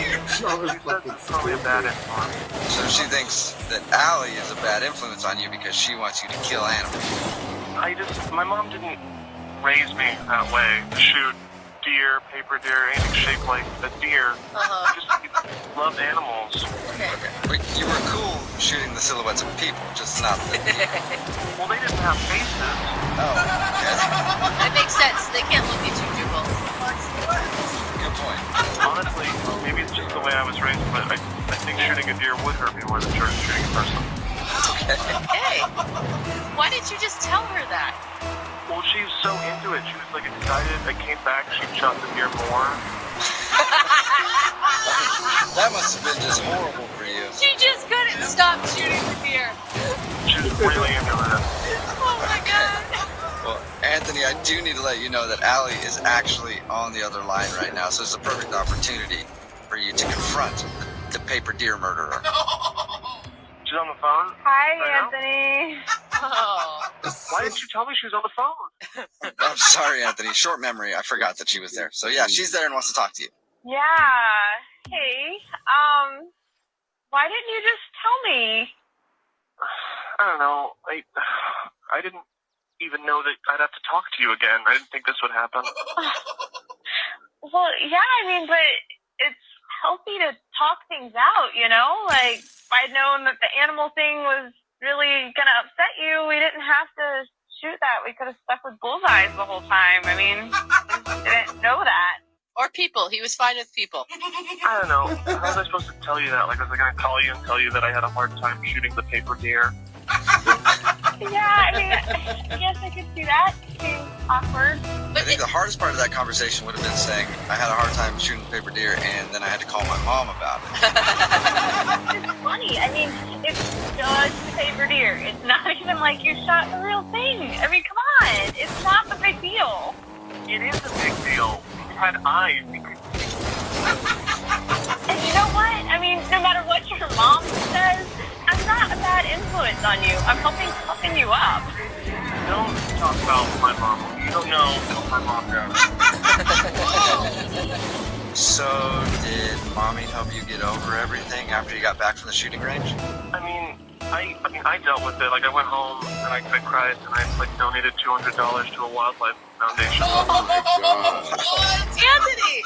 You know, You really took this hard. That's good, but I mean, a lot of people would say that hunters have more respect for animals and what they eat and the time that they put into getting their food than people who just go to the grocery store and buy meat. Yeah, but then they shoot them. Right, that's the whole point of hunting. I guess now would be a bad time to say that, like, I grew up hunting and I have antlers mounted on my wall. oh no. That's not good. You should take those down. But it's not a big deal. I mean, I really can't believe you're serious. That this is really happening. But you killed them. I mean, I guess I killed them, but I ate their meat, so their life didn't go to waste. That's so gross. Oh man, All right. that dinner date's gonna be real hard for you too, Yeah. isn't it? I mean, are you a vegan? I'll eat like chicken and fish, but I won't eat like bear meat or forest meat or steak. Anthony, you know that they get chicken and fish with a shotgun, right? They stand outside of the water. No, the way they do it is a lot more cruel. Well, how about you guys go talk about it in person and go on another date? Anthony, would you like to go out with Allie again? We'll pay for it. I'll eat a steak. Oh, wow. I don't appreciate the laughter, and I don't appreciate the offer. I don't want a steak, especially with someone who might have killed the steak. So is that a no, Anthony? It's a firm no. Yeah. Oh. Well, Allie, I'm sorry. You did not get a second date out of the deal. I'm not. I mean, this was way more entertaining than our first date. And I'd really like to keep eating meat, so I'm totally okay with this. Okay. Anthony, thank you for your time, man. Hopefully, you know, after some counseling and stuff like that, you'll be able to get over shooting that paper deer. I mean, it's going to be hard to forget, like it's stuck in my memory, but I mean, I just have to find somebody who believes the same things I do. I think you already found her. I think her name is Mom. Brooke and Jubal in the morning. Hello? Hi, is Daniel there? Yeah, speaking. Hey, what's up, man? How are you? This is Jubal from Brooke and Jubal in the morning. Hi. Hi. The radio show? Yeah. Yeah, are you familiar? Yeah, I've heard it a couple times. Sweet. What do you think of it? Yeah, you guys are cool. You don't mean that one bit. You have not listened enough. Like, I could tell that you did not really mean that. He's like, I heard 10 minutes one time. No, I did. I mean it. Okay, you could tell you didn't. You're like, yeah, you guys are cool. I don't know. Yeah, sure, whatever. Well, I'm calling you today because we actually got an email about okay. About what? Well, it's from a girl named Summer. Summer emailed you? Yeah, we do a segment on our show called the Second Date Update. So, you went out with Summer, and she's tried to text you and call you since your date, but apparently you haven't responded, so she would call in the big guns. Oh boy, alright. So, can you tell us why you aren't calling Summer back? I don't really want to. She kind of wants an explanation. Dude, we talked to her, right? She had great things to say about you. She said it was the best date of her life. She was really complimentary. Really nice. I mean, we had a lot of fun. It was a fun time. So you liked it? She was fun. Are you not attracted to her? Is that the issue? No, she's cute. I like her. But it's just not going to work out. Okay. Well, why? If she's cute and you had fun. That sounds awful. Is that a problem? You don't like that? No, I really like that. It's just, she lied. She lied? About what? Actually, let me rephrase that. She wasn't 100% truthful with me. Okay. Who is on a first date? Let's be honest. Well, yeah, but I mean, this is kind of an important thing that she wasn't very truthful about. What was it? Well, she said her name was Destiny on Tinder. Okay. Okay. And then when we met, it was revealed that her name is Summer. So she uses a different name on Tinder. Yeah, well, number one, I don't know why someone would do that, but... I can think of a lot of reasons. Maybe she's got a crazy ex, or she doesn't want people to know, or she's on her job to be able to search her on Tinder. Okay, I mean, nonetheless, I still wouldn't work out. Why? Why is that a big deal? Yeah. Well, yeah, so her name's Summer. Her name is Summer. My last name is Pants, and... if we were to, I don't know, like, long-term relationship, get married at some point, her name would be Summer Pants. Come on, that is the dumbest... I think that's amazing. Yeah, I would love that. Well, I would not love that. It would make me very uncomfortable knowing maybe people are making fun of her behind her back or something like that. Oh my god, you jumped so many steps, by the way. Well, I know I'm going fast, but I'm looking for a long-term relationship, so I'm not there to just mess around with people and... So you're looking for a forever pants. Yeah. Okay. They don't be a smarty pants, Jubal, okay? You don't feel like somebody with the name Summer Pants would be the person that you want to be around all the time? No, it's just a little too awkward. Okay, but you are... so many assumptions here. One, that she would even take your name when you got married. Like, a lot of women keep their last name, and that's fine. No, I come kind of from a more traditional point of view. So you want whoever you marry to take your last name? Yeah, I do. Even though it's an awkward life to live with the last name Pants. I know it is. I'm living it. But you're Daniel Pants, and you don't think Summer Pants would be a good partner for you? No, I just couldn't do that to her. All right. Well, and that's it? That's the only reason? That is the biggest reason, yes. That is so ridiculous to me. Well, yes, you could be missing out on the love of your life because of a silly thing. And years of great jokes. Yeah, that's a problem for me. I don't want my wife's name to be a joke. I just want it to be a happy family of Pants. See, now you're making jokes about your own last name, so you can't really judge. No, I'm allowed to. Okay, you're allowed to. Well, Daniel, I do have to let you know that Summer is on the phone listening right now, and she wants to talk to you. Yeah, you there, Summer Pants? No, I just I need a kidney transplant. Hello? Hi, may I speak to Jess? Yeah, this is Jess. Hey, Jess, how are you? This is Jubal from Brook and Jubal in the Morning. Wait, hold on. So this is a radio show? Yes, it's called Brook and Jubal in the Morning. Why are you calling me? Well, I'm calling you because we actually got an email from one of our listeners, and he asked us to get you on the phone. Who? Well, his name is Jeremy. Okay. Yeah. Okay, do you remember going on a date with Jeremy? This is really strange. There are like multiple people on this call. Yeah, Yes, hi. yeah, Sorry. yeah. We're here too. Yeah, it's me, Brooke, Okay. and Jose. Okay. So what is it that you guys want to know? Well, Jeremy emailed us and said that you guys went on a date, and he thought you had a really good time. He thought both of you guys connected, but now you're not calling him back, and he was wondering if we could get you on the phone and find out what happened. He also thinks you're playing hard to get, if that helps. He thinks I'm playing hard to get. Yeah, we told him that was a really stupid idea. Oh God. This was by far not the best date I've been on. Yeah, I could see where he could come off kind of as a D-bag, maybe. Yeah. Whoa. Yeah. No hesitation at all there.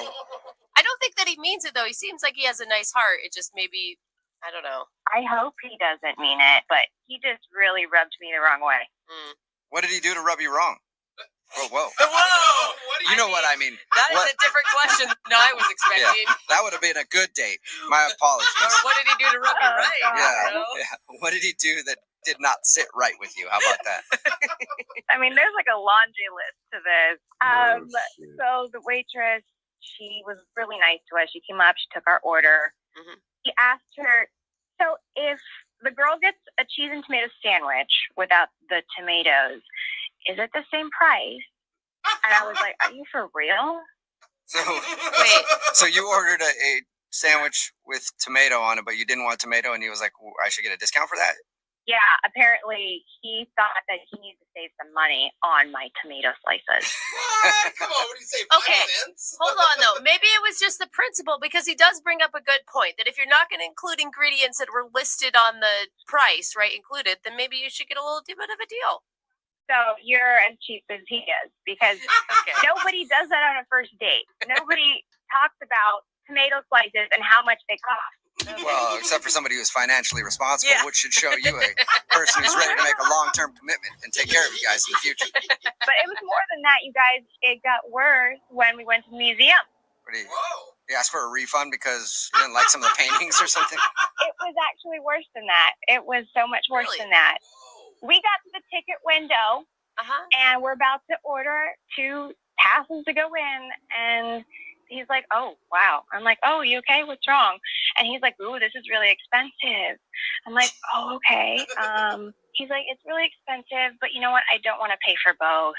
And I'm just like, okay. And he's like, but why don't I buy you a ticket? Because I'm a gentleman, and I'll just wait outside for you to go in and enjoy the museum by yourself. What a gentleman. Did you take him up on the offer? What was your response? I was like, no, really, it's okay. Don't worry about it. We can just rain check this. And he's like, no, I insist you go enjoy yourself at the museum on me. And so did you go in and he just waited around? I just went in and I walked around for like 20 or 30 minutes, and I just prayed to the museum gods, like, I hope this guy is gone when I leave. But don't you think that that's kind of, I mean, it's sweet and sad at the same time. At least he wanted you to have a good time. That is, if he didn't ask for how much my tomato slices were earlier. You know, this guy, he is just trying to save every penny. And I came out, and he was still there in the same spot. And I came outside, and I was like, hi, thank you so much. I had a great time. I actually have to dash, though. And he's like, no. Let's just go grab some ice cream real quick. And I'm like, okay. So I went to go get ice cream with him. I'm assuming you guys only had free samples. Like, you didn't actually buy ice cream. Hey, no, the ice cream was full price. Glad to see you chimed in now. That's Jeremy. He's on the other line listening and wants to talk to you. Are you serious? Yep. Yeah, I'm here. Oh my god. Jess, I didn't really appreciate when you were lying about it. I thought I had a good day. You know, I let you go to the museum, check things out. I bought you ice cream afterwards. And the tomatoes, come on. If you're going to order a cheese and tomato sandwich and you take out 50% of the ingredients, then the price should go down. Okay, I'm just gonna break this down for you, Jeremy. You are cheapskate. Jeremy, the thing that I don't understand though is if you don't have the funds to go to the museum on a date, why did you go to begin with? I have the money. It's not about not having the money. Like, you guys are making me seem like I'm some cheap guy that doesn't want to pay for things. But the truth is, businesses out there are always trying to nickel and dime you. Like, they're just getting whatever money they can get out of you. And I'm not falling for that. I'm a smart guy, and I always make sure that I get a bargain. Yeah, but sending your date to the museum alone is not a bargain. I had gone to the museum beforehand, and I've seen everything. They don't change anything. Yeah. So why do you need to I see knew it she again? would like it because she said she liked art. It makes sense. I do like art, but it's usually go to the museum with somebody to enjoy it with them together. You know, like a date is a date with two people. If I want to take myself out, I would have. But like I said, I had already been there. I saw everything, so I thought we could talk about it afterward. It's about having an experience with me. And you ditched me at a museum by myself and decided to bow out. And basically, half the date was by myself. Okay, well, I disagree with you on all of that. You can't argue the fact that I paid full price for that ice cream. Good point. Hey, that is a knight in shining armor. Jess, now that you've heard all of that, would you like to go out on a second date with Jeremy? We will pay for it. No, you don't have to worry about Jeremy paying for it. Hey guys, I just want to ask a question though. If you're gonna give me like a gift card for this date, I don't have to use it all at one place, right? You do whatever you want to do with it. Jeremy, stop. Figure it out. If Jess, first you have to have Jess agree to go out with you again, and then you can handle the gift card situation. I think I'm going to pass on this. I think he should be taking himself out. Okay. Jeremy, are you okay with taking yourself out from now on? I mean, I wish Jess would join me, but I mean, I'll still take the gift cards if you guys have them. That's not how it works, Jeremy. Brooke and Jubal in the morning. Hello? Hi, I was looking for Allie. This is?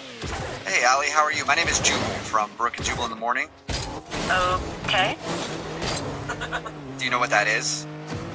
I assume some sort of business? What's up? I guess it is kind of a business. I don't know. It's actually a radio show. Okay. So, what is this about? This is about a guy that you know. He's a friend of the show, and he actually emailed us hoping that we could get you on the phone because you're not calling him back after your first date. Are you serious? Yeah, his name is Ian. So Ian emailed us saying that he thought he had a wonderful first date with you. But ever since then, he's tried to get a hold of you, and you're not responding to his text messages or phone calls. So he thought maybe we could get you on the phone and find out if something went wrong on your date. This is weird. I know. It's a segment we do on our show all the time. So he emailed us, and now I'm asking you the question. Did you like your date with Ian? It was interesting. I feel like that's a good adjective to use. What did you want me to tell you? I mean, Well, how about this? I'll tell you what he told us. Okay. He said that he met you at a bar and then went out for a picnic. And at your picnic, he presented you with a huge family history thing that he had made from some website or something. Yes, that's correct. Yes. Did that freak you out? That would have freaked me out. Well, it took me by surprise for sure. Yeah. I had never met anybody who has gone to such great lengths to impress me. Maybe. Yeah. Well, he said that you guys had talked about it and you knew that he was into this matter. Oh, I did. I just wasn't expecting, I guess, on the first date for him to whip out my full entire family tree. Yeah. Not even just my grandparents, like my great grandparents, and then beyond. You know what I'm saying? I like to bring up genealogy as a hobby and then to troll your Facebook page to find out who your great-great-great-great-great-great-grandfather is a big leap. Was it at least impressive to you? I mean, he did a lot of research, obviously. You liked it. Yes, that part is very impressive because I'm sure that took a lot of time. But that's also creepy because now he has a lot of my family's information. Yeah, it's a weird line because, he told us about it and I went back and forth. I was like, is it creepy or is it a nice thing from a guy who's just really into finding out people's family history? Yeah, I kind of agree with you, but I went back and forth. Is this impressive or is this weird? But then it just got straight up weird. It got stranger after your surprise? Oh, yeah. So after our picnic where he presented me with a family tree, we start walking down this hill, and then he's like, ta-da, surprise! I'm like, what is this surprise? And he's like, this is the oldest cemetery in the state. I'm like, cool, awesome. Then he said, look over there. Over there is where your great-grandparents are buried. What? Okay. He took you to the burial site of your family? Oh, that's not even, there's one more layer of weird to this. Then he whips out cheesecake, like, let's finish our picnic at my great-grandparents' grave. Oh, okay. I mean, he knows nothing about your feelings on death or if you knew these people, right? No, and he basically was like, let's spend time with your great-grandparents. So did you stand there and eat cheesecake in front of your great-grandparents' grave? I wolfed that cheesecake down. Got the hell out of there. That is the best visual I've ever heard of in my whole life. Did you guys talk during it, or? Oh no, I was eating so fast. What was his reasoning for wanting you to be at? He wanted me to know about my history and spend time with them. Did you learn anything new from eating cheesecake at your great-grandparents' grave? He told me a couple facts about them, but in my mind, I'm like, just finish the cake. Just finish the cheesecake and let's go. I'm sorry. I just have a quick thing to say here. I was hoping you would wait. What is going on? Allie, that's Ian. He's actually on the other line listening. Ian wants to talk to you. What are you talking about? I mean that he was on the phone the whole time listening and he wanted to talk to you. He was supposed to wait until I brought him into the conversation, but he just couldn't help himself, I guess. I'm sorry that I jumped in. I couldn't help myself. I feel like Allie's missing something that's kind of just inherently cool about the fact that she has distant relatives, not even distant relatives, direct line relatives that live right in town. I myself, I had to go to Scotland to have the same experience of being able to see the gravestones of my great-great-grandparents. That's history. Ian, It's your own personal history. Ian, can I just cut you off for a second? I do think that's really cool. I mean, that is awesome, and that would be a really sweet romantic thing, but you just met me. Can't we talk about that and get to that point? Like, I don't know, 3 years from now? I mean, 3 years from now, that's a long time. That could be a whole other generation and they have to redo the family tree. Okay. At this point, I think that you can stop working on my family tree. Yeah, Allie, I mean, did you have fun with him outside of the kind of strange research he did into your history? I could have maybe dealt with the family tree thing because that was pretty impressive. But then taking somebody to a cemetery on a first date, I mean... Yeah, Ian. It's a lot. I know that you don't really understand how she's not fully impressed by the family tree thing, but taking somebody to a gravesite on a first date. I feel like everyone's blowing this very out of proportion.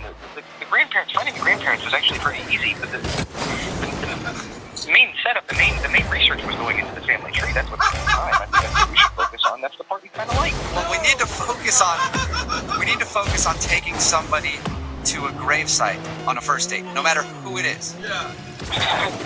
Why? Okay, what if I put it this way, Ian? What if I say, like, maybe you spent too much time investing on where Allie came from instead of who she is right now?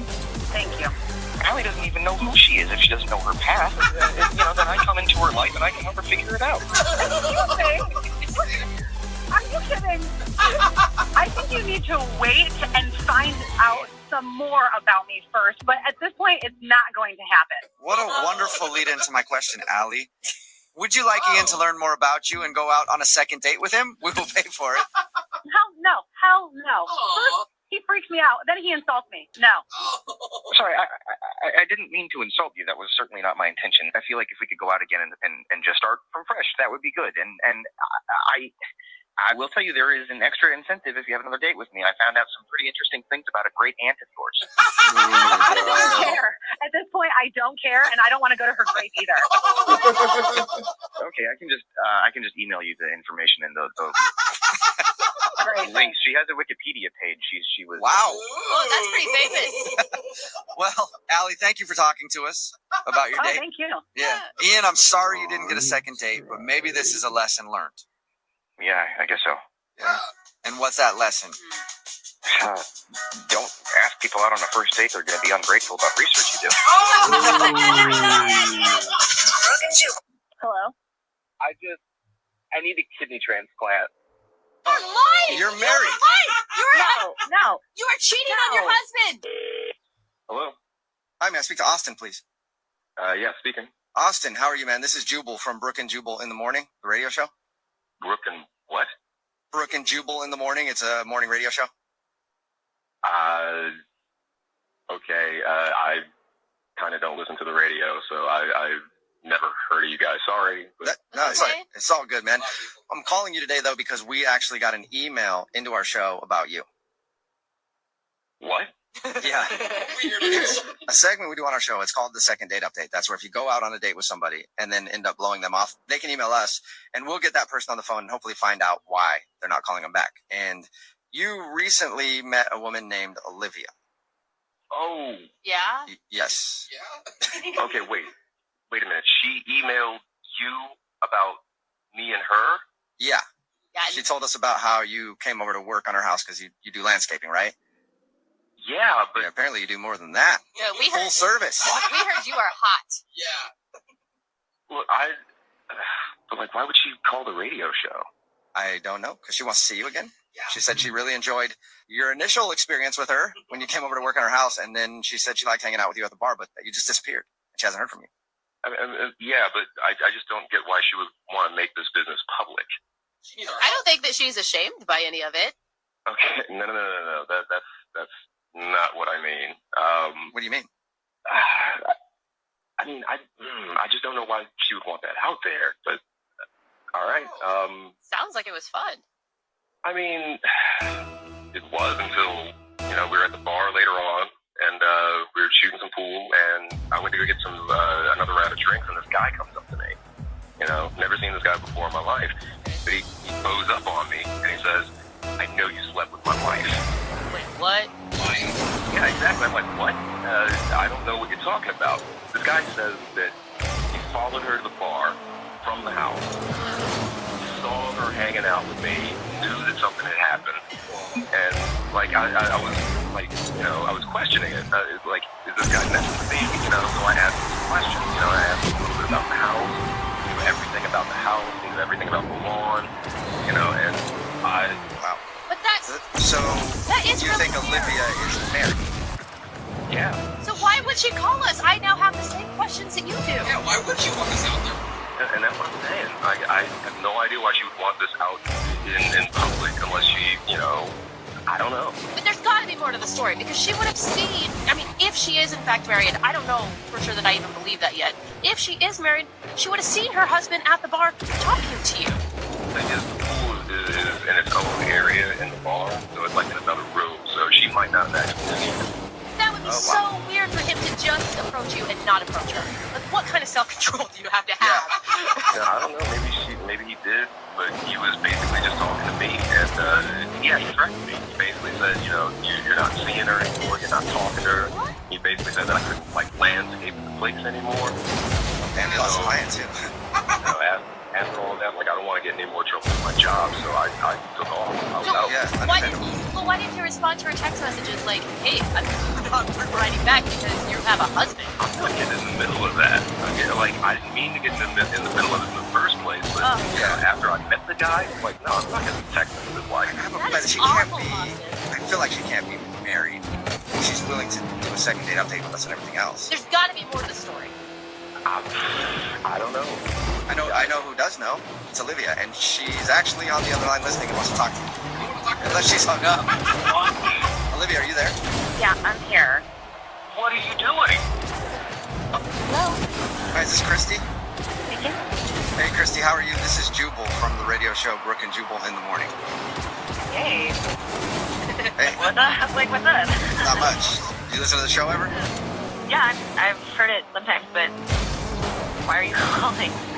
Have you ever heard of Second Date before? Is that the one where, like, people call in and then, like, they haven't heard from someone or something? Yeah, that's exactly what it is, and that's exactly why I'm calling. Yeah, what?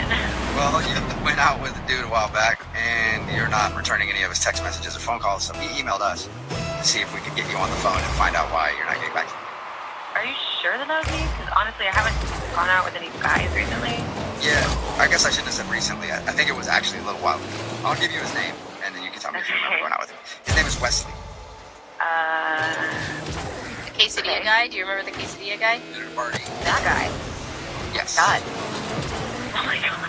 Do you remember the guy that took you home and made a quesadilla and you got... Yeah, he's a douche. Okay. Oh, dude. All right, so... Yeah. Big douche? No, I don't know what's going on. And you hung out with him a couple times, right? Yeah, I know I did. Honestly, I'm kind of upset about it. Really? You hung out with him for a while? Yeah. Did you get his text message from the other day? He said that he was thinking about you and texted you to try to get together again. Come on. That's a yes. Yeah, I did. So wait, why do you regret hanging out with him? He hurt your feelings, or...? He's a jerk. Like, he's seriously such a jerk. How? I just, like... Like, what did he tell you about our interaction? What did he tell you? He said that you guys met at a party, went back to his place for quesadilla, really good quesadilla, I guess. Yeah, no, it was good. I can't remember, like, what was in it. It was, like... He said it's barbecue chicken that he used. Yeah, okay, Yeah. alright, yeah. It was really good. We can talk about dating him, or we can just turn this into like a food segment about quesadillas. I'm down with either, whichever you want to do, Christy. He did say that you're very hot. He actually can't even remember why you guys stopped talking. Well, that's good. He didn't say anything about his birthday. No, were you guys hanging out on his birthday? We hung out a few times, and he's like a doofus, but he was charming. So we were like hanging out around the time of his birthday, and a couple days before, I decided that I liked him. I thought he was cool, so I gave him this birthday card. I like read it. That's cute. Yeah, I mean, I liked him. I wanted him to know that I liked him. And when I gave it to him, he laughed and said, "Oh, whoa, you obviously care way more about me than I care about you." Wow, dude. Ouch. So yeah, all that bad, and then he kissed me on the forehead. Ooh, ouch. Yeah, That's like saying bless your heart, but... Honestly, it was not great, but quite frankly, like, even though it was like harsh, he was being honest about it. Yeah. He even, like, we had a conversation afterward, and he was like, you know, I save my feelings, so you may want to save yours somewhere else. It was like really harsh, but in a weird way, I had some respect for him because he was at least being honest. So, like, frankly, the fact that he's calling it now because he can't remember pisses me off. Oh, does it? Do you want to talk to him? What? No. Well, he's on the other line listening. He wants to talk to you, so you could talk to him if you want. Hello? Hi, I was looking for Crystal. Speaking. Who's this? Hey, Crystal, how are you? This is Jubal from Brooke and Jubal in the Morning. I'm fine. Who is this again? This is Jubal from Brooke and Jubal in the Morning, the radio show. Did I win something? No, you did not win anything, but I do want to talk to you for a second about a date that you recently went on. I'm sorry. Wait, you need to talk to me about a date that I went on? Yeah. We do a segment on our show called The Second Date Update, and somebody recently emailed us about you. Someone emailed you about me. Yes. And so you're calling me to ask me what? Why you're not calling him back. His name is Frank. Do you remember going out with a guy named Frank? Yes, I do. Okay. So Frank told us that he likes you a lot. He told us a little bit about your date and said that he would really like to see you again, but you're not calling him back. Is there a particular reason? Oh, there's a reason. All right. Was it the fact that he tried to kiss you like 1,700 times on your date? That definitely played a part. There was more to it, not just that. you have a few minutes to tell us what the more to it is? I don't mind. I really do have something outside for you, but you probably should know anyways. If you guys should just pass that to him. Yeah. Pass what to him? The reason. What is the reason? Well, he has a fragrance about him. A fragrance? That's usually not a good cologne type of smell when you word it like that. It's definitely not a cologne, and it's definitely not a good one. Yeah. So is it just body odor? What is it? I don't know what it is, but it is very strong. Do you have any? Is there anything you can compare it to? Oh, absolutely nothing. Nothing. It's probably the strongest thing I have ever smelled in my life. So he smelled weird. That's probably why you turned him down for so many kisses, huh? I didn't even want to be within 100 yards of him. What? Why'd you? You know, I gotta jump in. This is ridiculous what I'm hearing right now. Wow. Totally ridiculous. Who is this? That is Frank, Crystal. He's actually on the other line listening. Yeah, and I'm not happy. So wait a minute. You had him on the phone the whole time, and we're just sitting here? Yeah. I was going to tell you that a little later, but then Frank decided to jump in, so. Great. Here we go. No, I can't believe you're saying that. I don't smell. Okay. So I really don't have a lot of time, really, to talk about this, but I'm just going to say, to be honest with you, maybe you were nervous before. Maybe your deodorant doesn't work. Maybe you need something stronger. I don't know. But when you gave me a high five, you literally almost knocked me out unconscious. Whoa. What? True story. True Yeah, story. I So think if you're wondering why, that is definitely the reason. You probably should bathe thoroughly before a date. Just saying. I have nothing else to say. It's pretty clear. I thought it was clear that I was like 9,000 cars away from you when you try to give me a kiss.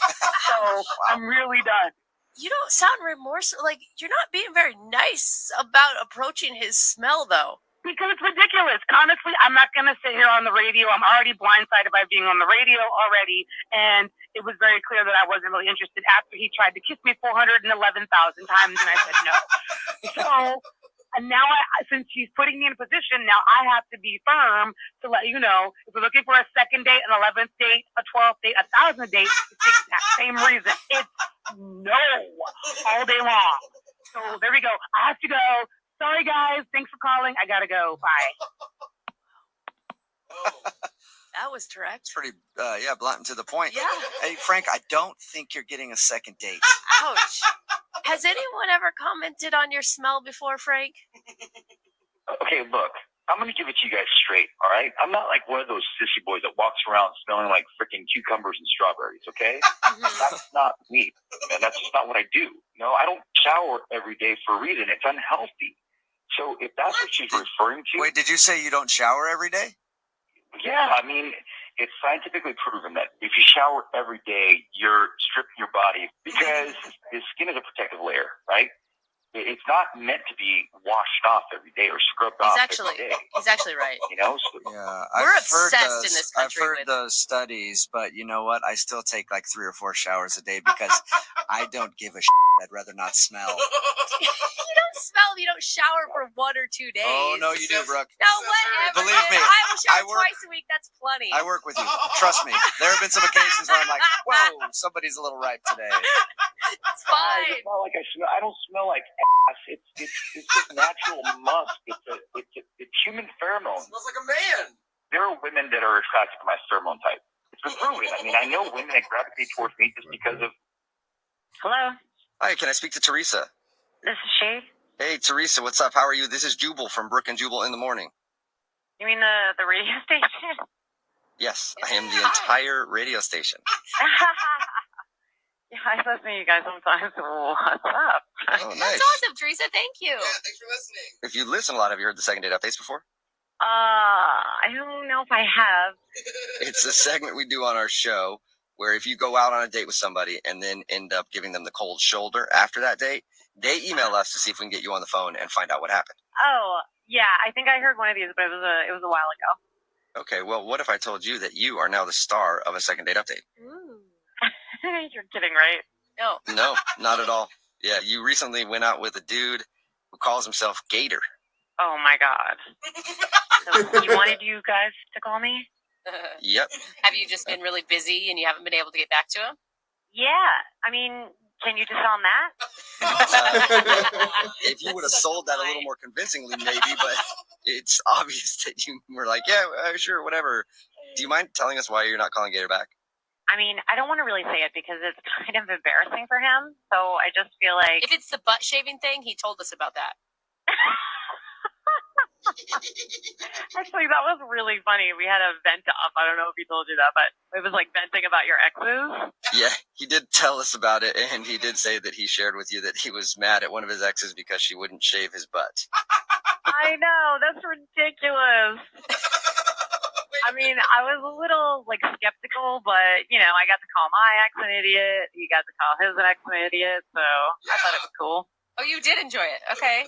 Yeah, I actually did. You should actually try that sometime. It's pretty funny. I do it a couple times a week. I pay like $100 an hour though to do it with a therapist. But anyway, probably even more fun on a date. So if that didn't bother you, then why aren't you calling him back? Like, what's wrong with Gator? There's just a weird situation, and I don't know. It was just weird. But I don't know what to say about it. On the date, a weird situation happened?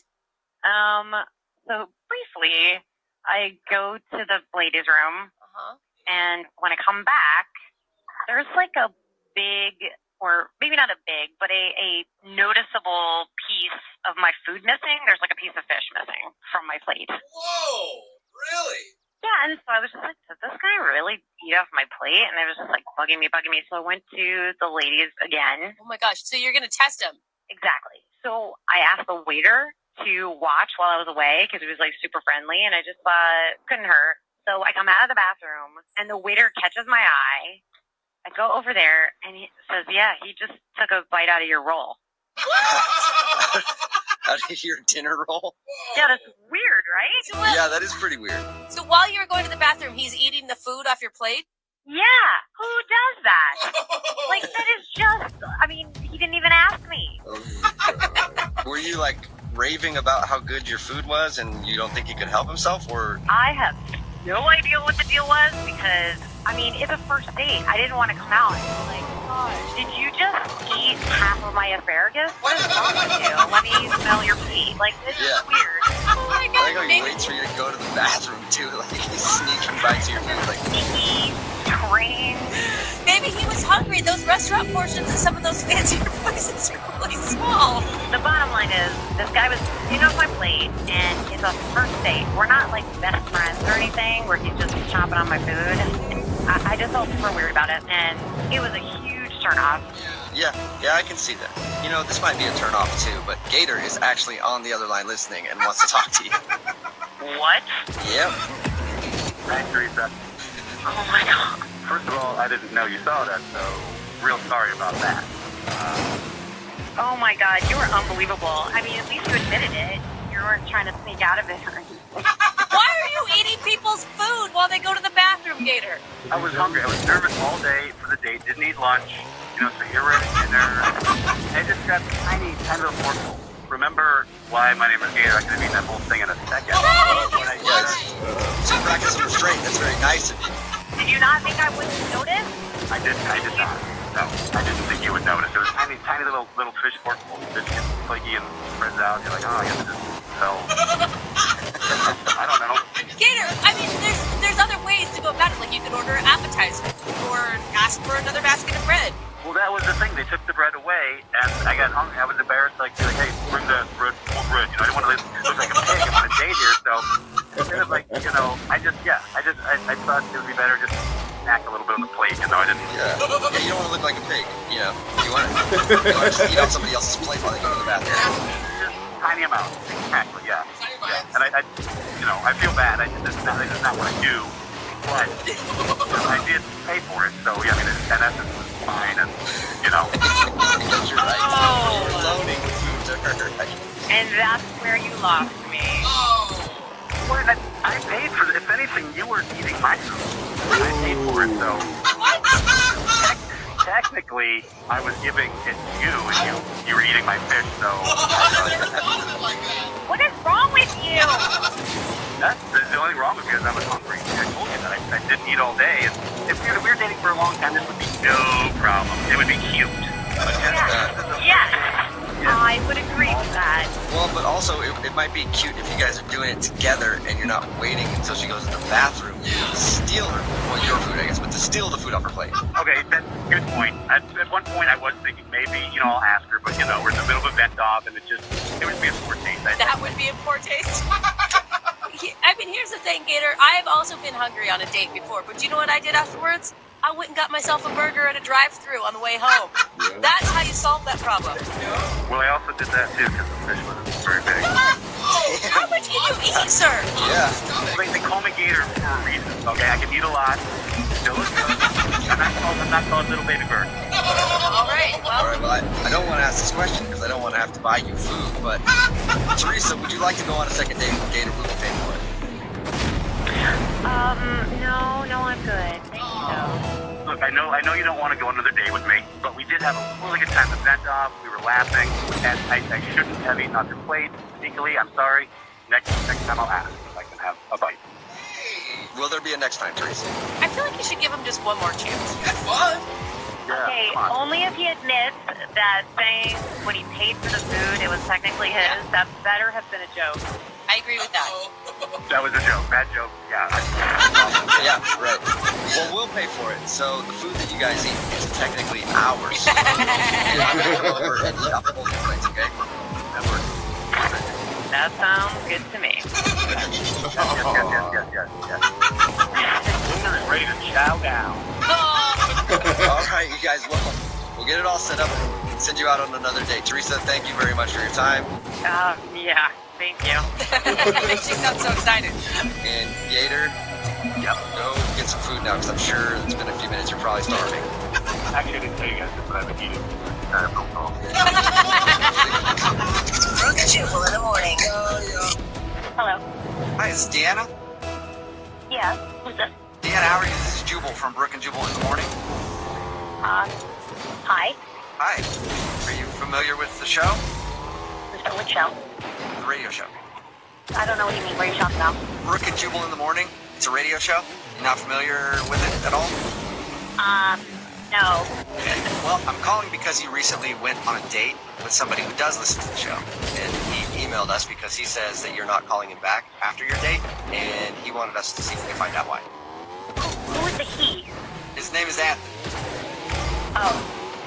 Yeah, Anthony. You met him at the club the other night? Mm-hmm. You've been texting with him? Well, more like he's been texting with me, so yeah. Well, Anthony emailed us about you because he thought maybe we could figure out why you don't want to go with him. No, I'm good. I'm not interested. In him or in telling us why? A little bit of both. Okay. Can you tell us anything? Because he's really curious. He thought you guys had a great time. Great time? Uh-huh. Yeah. Ow. He sounds like a really nice guy. Yeah, he's nice. I'm not gonna say he's not nice, but great time is pushing it a little bit. Would it be a bad time? Did you have a bad time? I don't really want to categorize it as bad. It was weird. Can I just say weird? Yeah. Sure. Can you tell us anything though? Because honestly, he doesn't remember most of the night. If I was as drunk as he was, and I had as many Long Island iced teas as he did, I probably wouldn't remember the night either. So. Was he super obnoxious? Oh my god, so obnoxious. But didn't you hang out with him, like dance with him all night and go up to the bar and chat, get drinks together? You know, we started at the beginning of the night, we were talking, and it was cool. He seemed really nice. That was before his eyes started going in a million different directions, and he's probably about 4 Long Island iced teas down. So, yeah. He went from cute to like, oh my god, I can't believe I'm even like standing next to this guy right now. He's so embarrassing. Did he walk you home? He insisted on walking me home. I did not push for that. Okay, because he told us a little bit about that. He said that he thought you had asked him to walk you home, but he couldn't really remember. Yeah, no, it didn't go like that. I said, I'm gonna go, and he said, well, it's a man's job to make sure a lady gets home okay, so I'm gonna walk you home. Well, I couldn't get rid of him, not gonna lie. So I was like, alright, whatever, it's 2 o'clock in the morning, I'm just gonna go with him.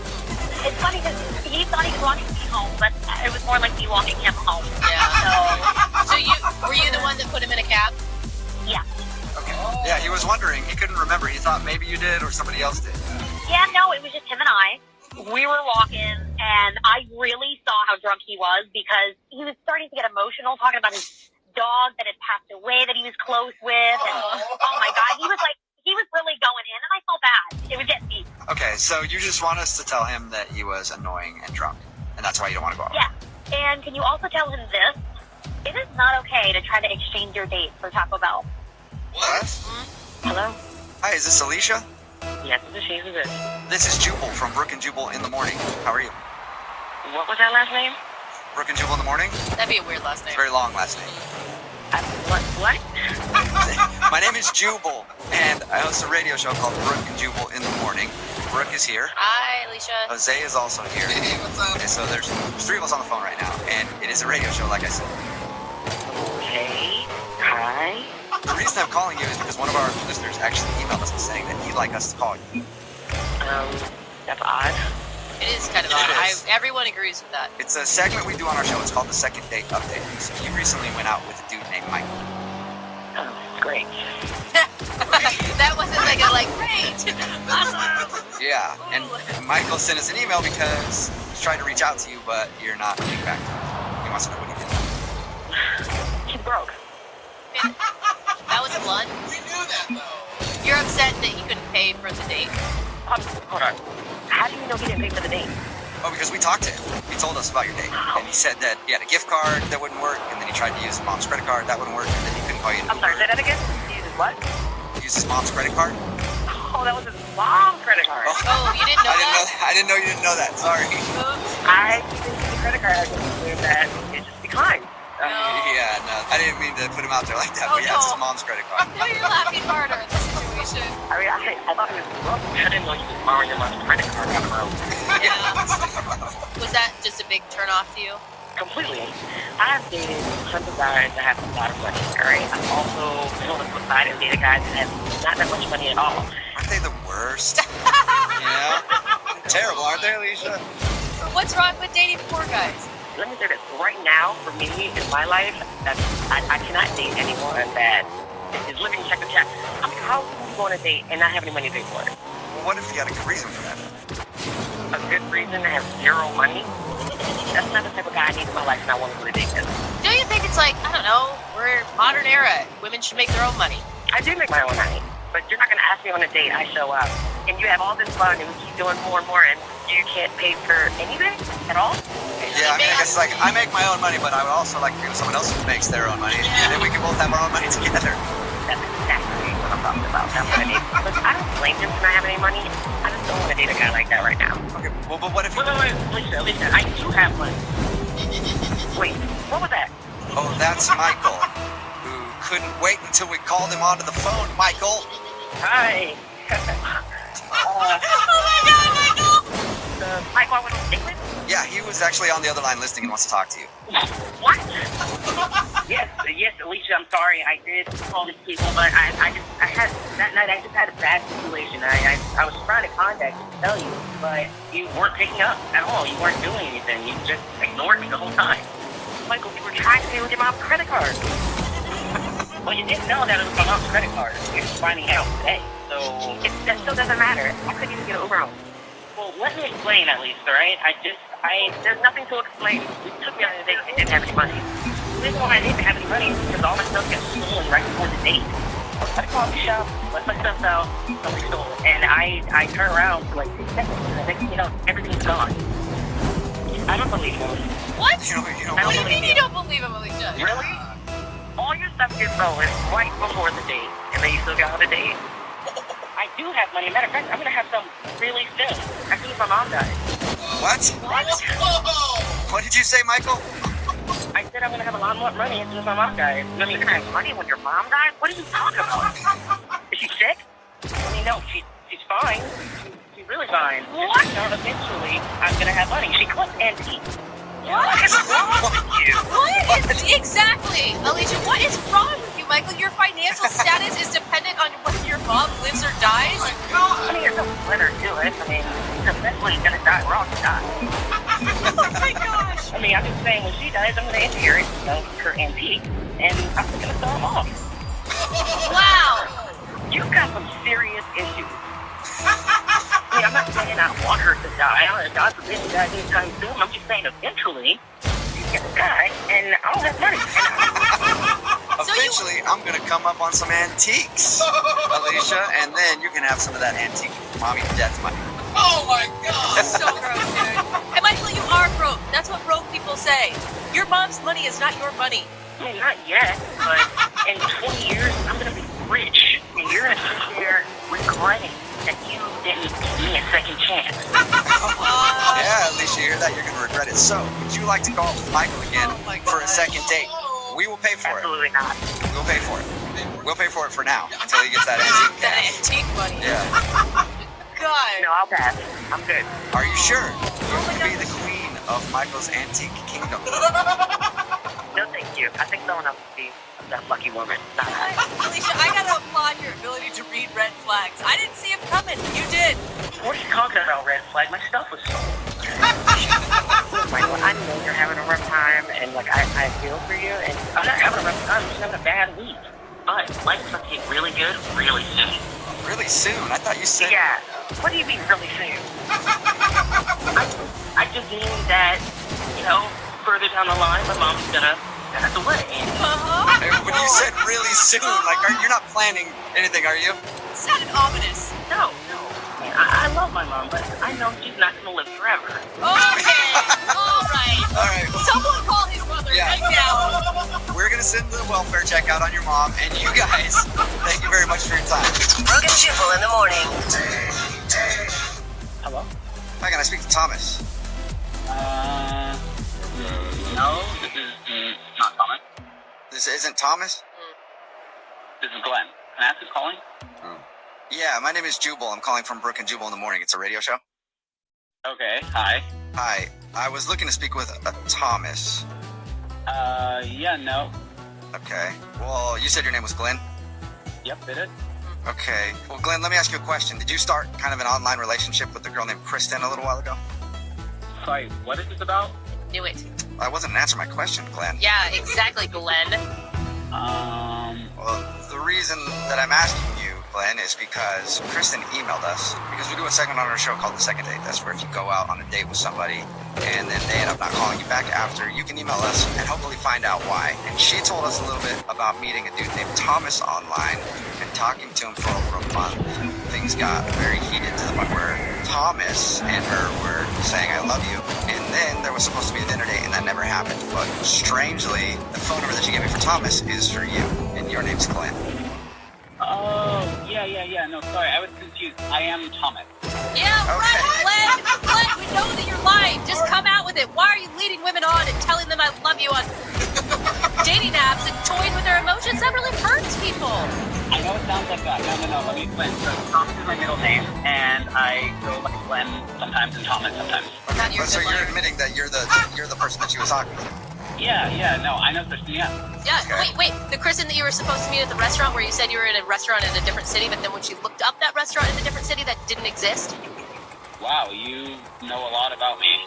Yeah, I did try to meet her. Okay, I mean, it's kind of weird how honest you're being, because normally when people catfish somebody online, they would try to deny it. Well, it's kind of complicated. I guess you could call it a catfish, but it's not like that. Okay, well then can you try to explain it, please? So after I've met Kristen before.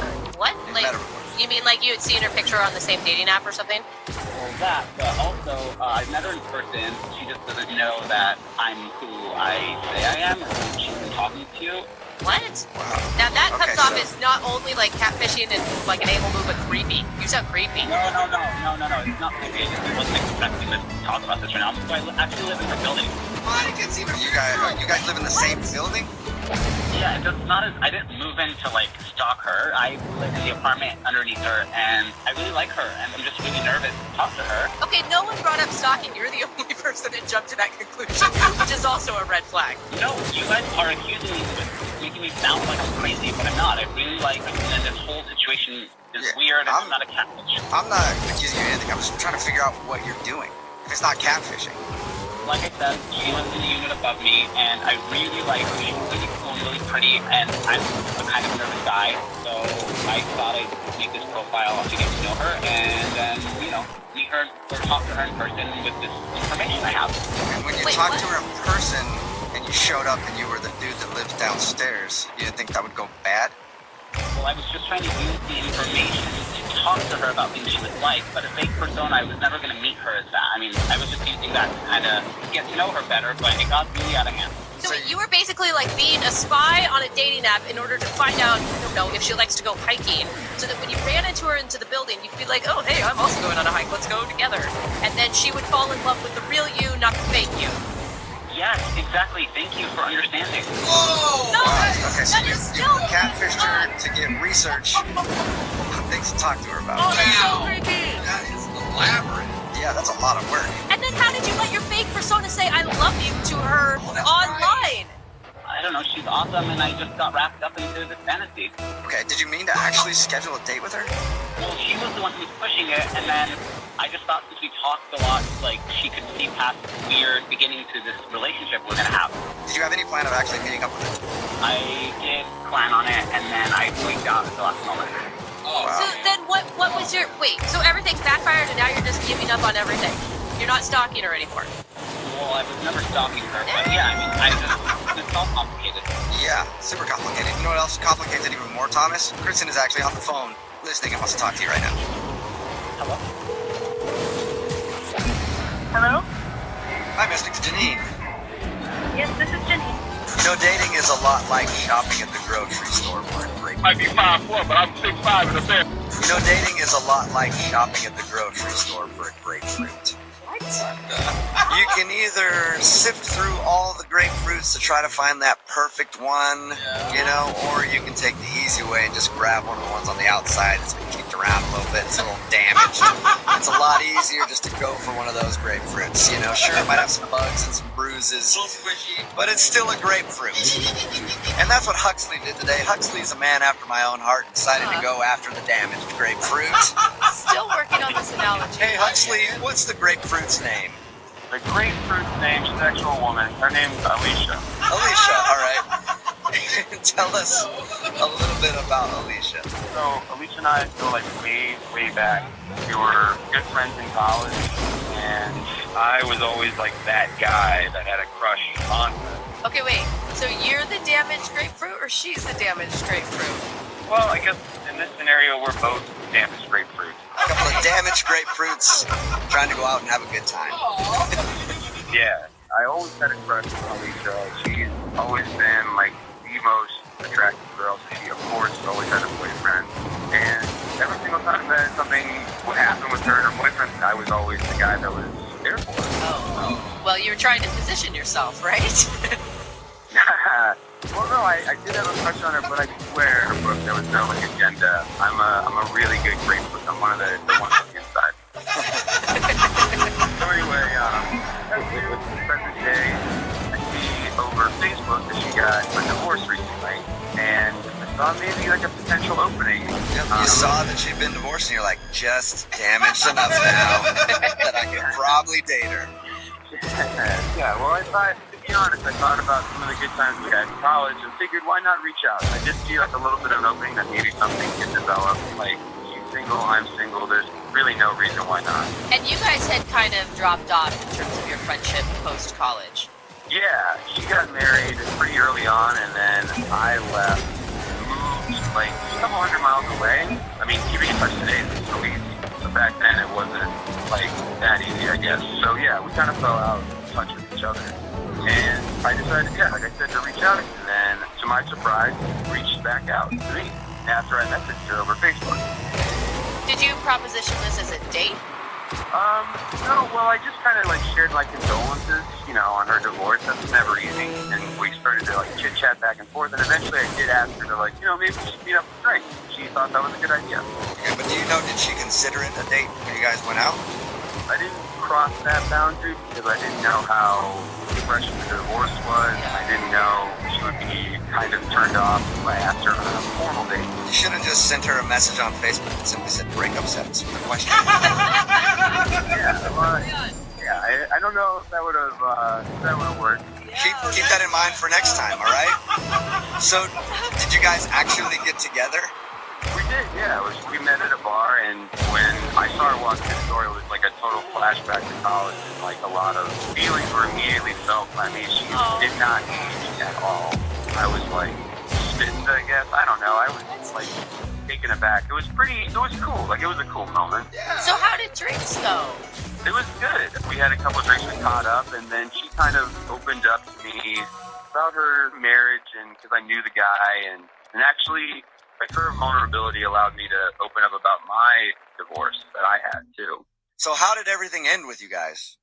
Well, I mean, we were, had another drink, and we decided to call it a night. And on my way out the door, I still was venting a little bit about my breakup, which was nothing like hers. My marriage only lasted like a year, and that ended like 7 years ago, which is not even on my radar. I don't even know why I said this next thing, but while we were walking out the door, I admitted that the last 6 months of my marriage, we didn't even like have sex at all. Okay. Right when I said it, it was like word vomit. You feel like that was too much information for her? Yeah. She played it real cool, and she was real nice about everything, but it's like one of those moments where you like too much, and now like you can't take those words back. And I felt like maybe that's the reason why she hasn't called or texted me back, because it was a good date other than that. Okay, but did she know it was a date? Yeah, it doesn't sound like It doesn't a date. sound like it, yeah. Well, for me, it was a date. It was nice. And, I did ask her, like I said while we were leaving, that we should hang out again as like a formal date invitation, So. You said, quote, as a formal date invitation. No, I'm not. I'm a grapefruit, not a robot. I said, like, we should hang out again. This was fun. Again, that doesn't sound like a date. Well, like, the way I said it, though, was like, there was, like, a vibe. I was sending some signals out that it was, like, more than just friends. Okay. And what did she say to that? She said, yeah, and she was, like, enthused, and it was cool, and that was the last I heard of Alicia, Like, I reached out to her again on Facebook to try to put some dates on the calendar so we could go out, and I haven't heard from her. Now, on Facebook, you can see when they've seen your message, and I know she's seen the messages, which is... Have you sent her a message in all caps saying, I know you're seeing these, answer? I'm teaching you a lot of good tools here, Huxley. I like that advice. Yeah, you laid down some good stuff. I am ready. We'll play a song, come back, call her, and get your second date update, okay? Might be 5'4", but I'm 6'5". I'm getting married in 2 weeks, and It's terrible.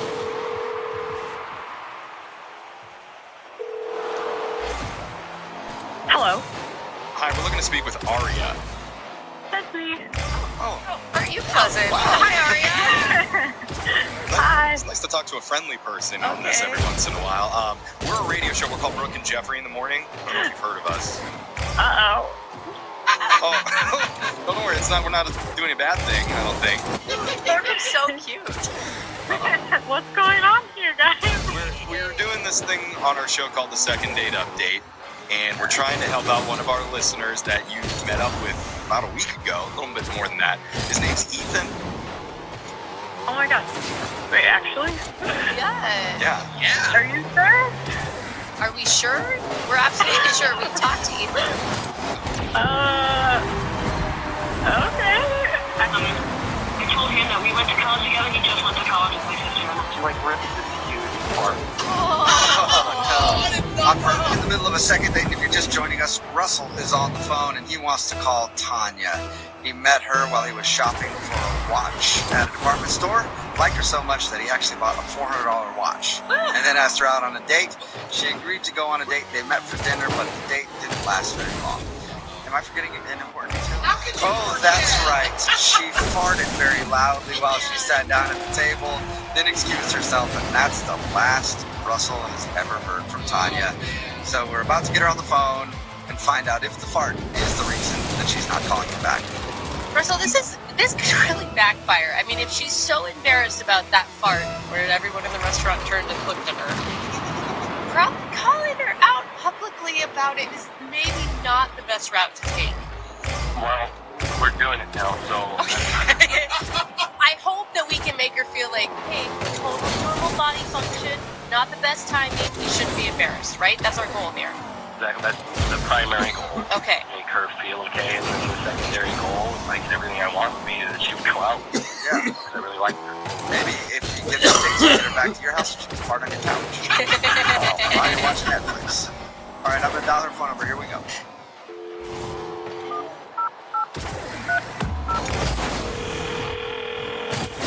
Hello? Hi, is this Tanya? Speaking? Hey, Tanya, how are you? This is Jubal from the radio show Brooke and Jubal in the Morning. Okay. How you doing? I'm doing okay.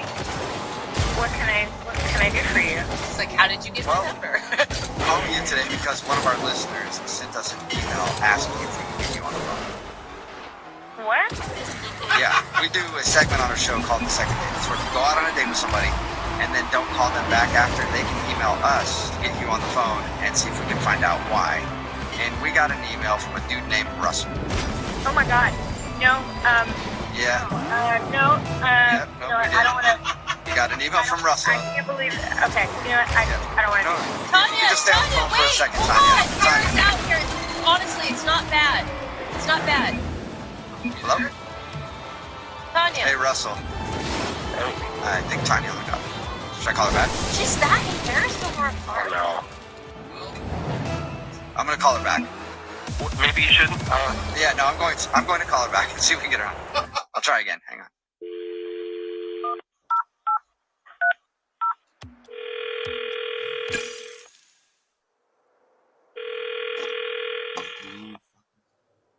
Hello? Tanya, hey, it's Jubal from Brooke and Jubal in the Morning again. Please don't hang up. Please. I can't believe... Oh my god. Can we just steal a minute of your time? Look, I don't know what you guys want, but I'm just really not interested in being a part of... Tanya, hang on. Please don't hang up. All I want to do is let you know that Russell likes you a lot. That's it. He said really kind things. He said that you saw him. He said she was a person who saw me for who I was. And he gets so nervous. I mean, you could tell the guy, like, he never asks anyone out. Are you there? No, I'm here. I'm just so embarrassed. I really hate to talk about this. I understand that, Tanya. We did hear about your first date with Russell. Oh my god. Understand that it's The an exact same embarrassing name as thing. the Twitch. It's happened to a lot of people. Mistimed farts. And look, Russell didn't have a problem with it at all. He just really wanted to continue your date, and I can't believe he told you. I didn't even tell my friend. Nobody. Oh my god. Nobody knows. But Tanya, once you get a little distance from it, it'll be a funny story. You're just too close to it right now. You're just remembering how you felt in that moment. Come on, if you could look at it as an outsider, you could see it's pretty comical. Oh no! It's like I'm getting hives. This is horrible. Don't get hives. Hey, Tanya, Wait, don't get hives. We understand it's an embarrassing thing. We won't focus on that part of the date if you don't want to, but we would like to talk to you about Russell a little bit, if that's cool. Okay. Thank you. I do really appreciate it, and Russell appreciates it. Russell said that he really liked you, and he was having a good time until you left, and he just wants to be able to talk to you again, so maybe you guys can go out. I can never face him again. What? Come on. But what if he doesn't care, though? Fart. It's just one fart, Tanya. Don't let that... Oh my god, you said it. Oh my god. I know, but everybody does it. That's the thing. It sucks that it happened to you on a first date. That totally sucks. I totally get that. Just really embarrassing because I am on a new diet and I still adjusting and you know things about what's going on with your body, but you can't control it. Yeah. I could feel it rumbling.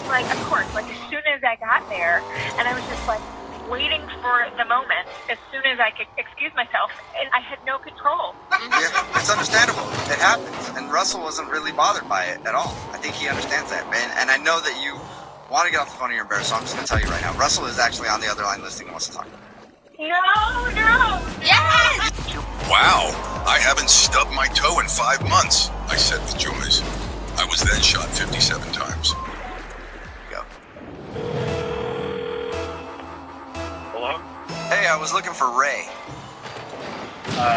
Yeah, this is him. Who is this? Hey, Ray, how are you? This is Jubal from Brooke and Jubal in the Morning. I'm sorry, what is this in regard to? It's in regards to a date that you recently went on. Yeah, I didn't sign up for any date things or anything like that. I know you didn't, Ray. I host a radio show. It's called Brook and Jubal in the Morning, and you recently went out on a date with one of our listeners, and they asked us to call you. Okay, you're gonna have to be a little bit more specific because I go out with a lot of women. Okay. Her name is Mary, and you met her at the gym. Oh, okay. I remember Mary. She says that she's tried to reach out to you since your date, but you haven't responded, so she's wondering if she did something wrong.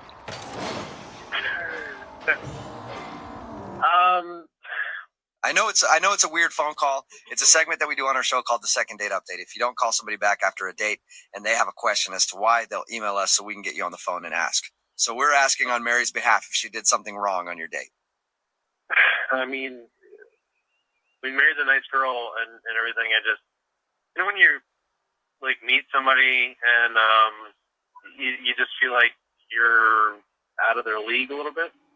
I know exactly what you're talking about, Ray. It happens to me all the time. So, are you saying you don't feel like Mary's in your league or playing on your level? Yeah, I mean, essentially, it was the way she was looking at me and the way she was talking to me. I felt like I was doing her a favor by going out with her. Whoa, dude! Did you feel this way? Did you feel this way before you went out with her, or this happened? Like you realized that while you were out with her? We were at the gym.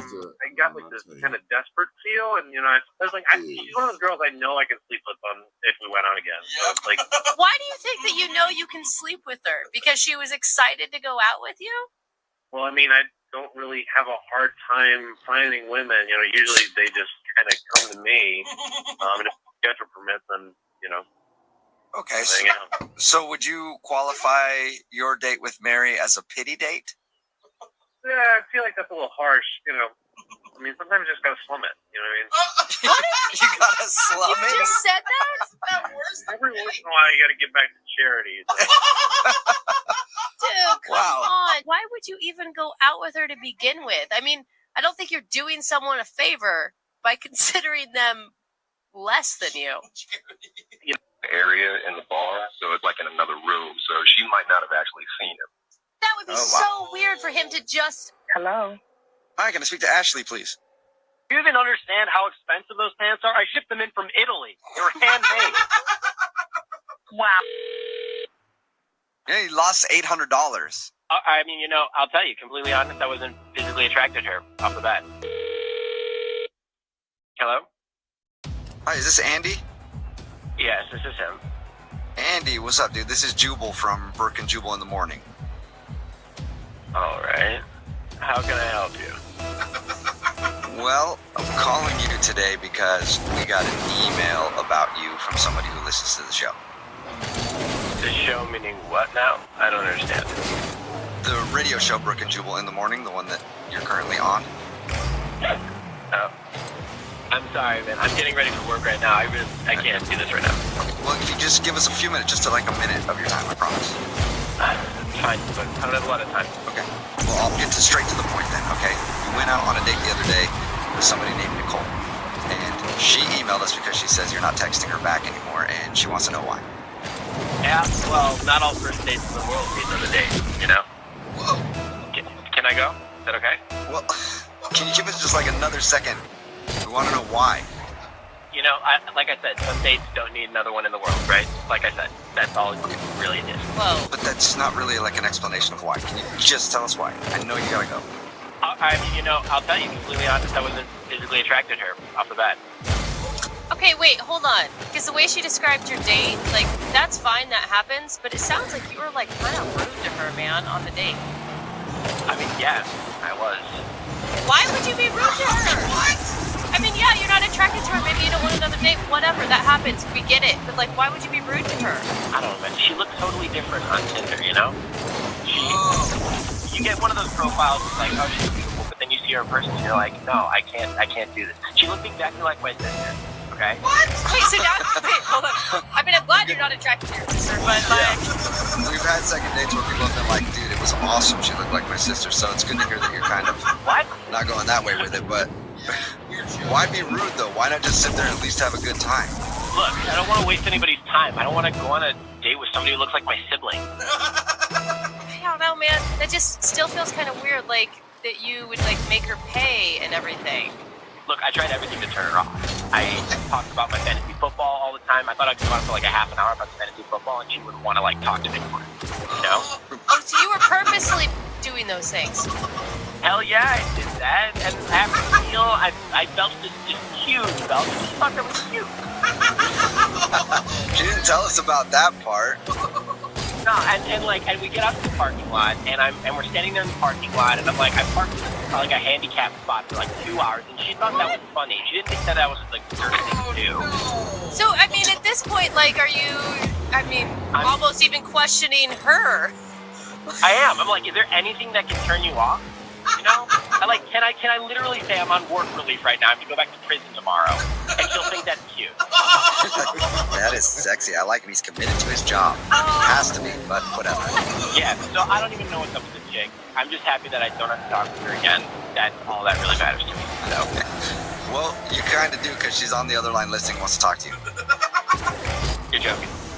No, not at all. Nicole, you there? Yeah, hi. Hi, Andy. Nicole. Oh, my God. It's okay. It's okay. How are you laughing, Nicole? What? It's okay. Nicole, you are the most positive person I think we've ever had on this show. Well, no, I mean, I appreciate the honesty. You appreciate it? Oh, Jesus. I do. I mean, now I understand why the thing with the door and why the fantasy sports and everything. Like, I knew you weren't a really, disrespectful person. I knew that there was probably a reason behind it. I thought maybe, I don't know, your hand was hurt or you were, low on money or something. I don't know. And I know, like, with the belt, sometimes it just means that you like the food. So I was like, I don't know, I'll just, let it happen. Like, not a lot of people are very genuine. I mean, I can see why you would do that. Look, I'm not good at rejecting people in their faces, so this is like the second best thing I can think about. It makes sense. Yeah, I mean, I'm not very good at rejecting people either. I get it, so. How are you? You're just like, I am so glad we talked that out. You were a jerk to me on your first date because you didn't think I was attractive. Thank you. Well, no. He didn't say that he didn't think I was attractive. He said that he wasn't attracted to me because I reminded him of his sister. It's a good point. Yeah, you kind of do, and that kind of freaks me out a little bit. Well, I mean, that's better than the other way around, Yeah, but it doesn't change the fact that you look like my sister. No, yeah, I mean, I totally get it. I totally get it, and I'm glad to know now. Wait, Nicole, I mean, he hasn't even apologized for his rude behavior. Like, at least, Andy, can you give her, like, some apology, man? You know what? You're right. I'm so sorry. Nicole, I am so sorry that I didn't reject you right away. That was the right thing to do. That's the right thing to do, Yeah. Guys, what about human decency in dating? I mean, Nicole, get mad. No, I mean, why would I get mad when he's actually, telling me the truth? Most guys don't do that, At least he's not lying to, get in my pants or anything. But no, there's a way to deliver the truth, Nicole, that doesn't end up with, you footing the whole bill when you ask to split the bill.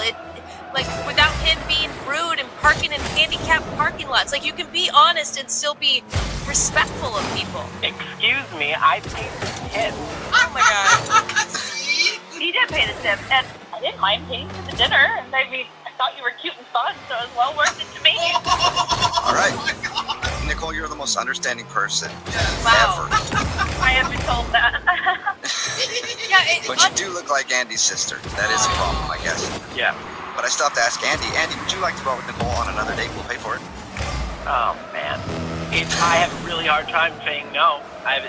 Clearly, I have an extremely difficult time saying no, so I guess I'll reluctantly say, yeah, sure, why not? Wait, what? You're gonna go out with her again? I thought you weren't attracted to her. Look, I'm really bad at rejecting people to the faces.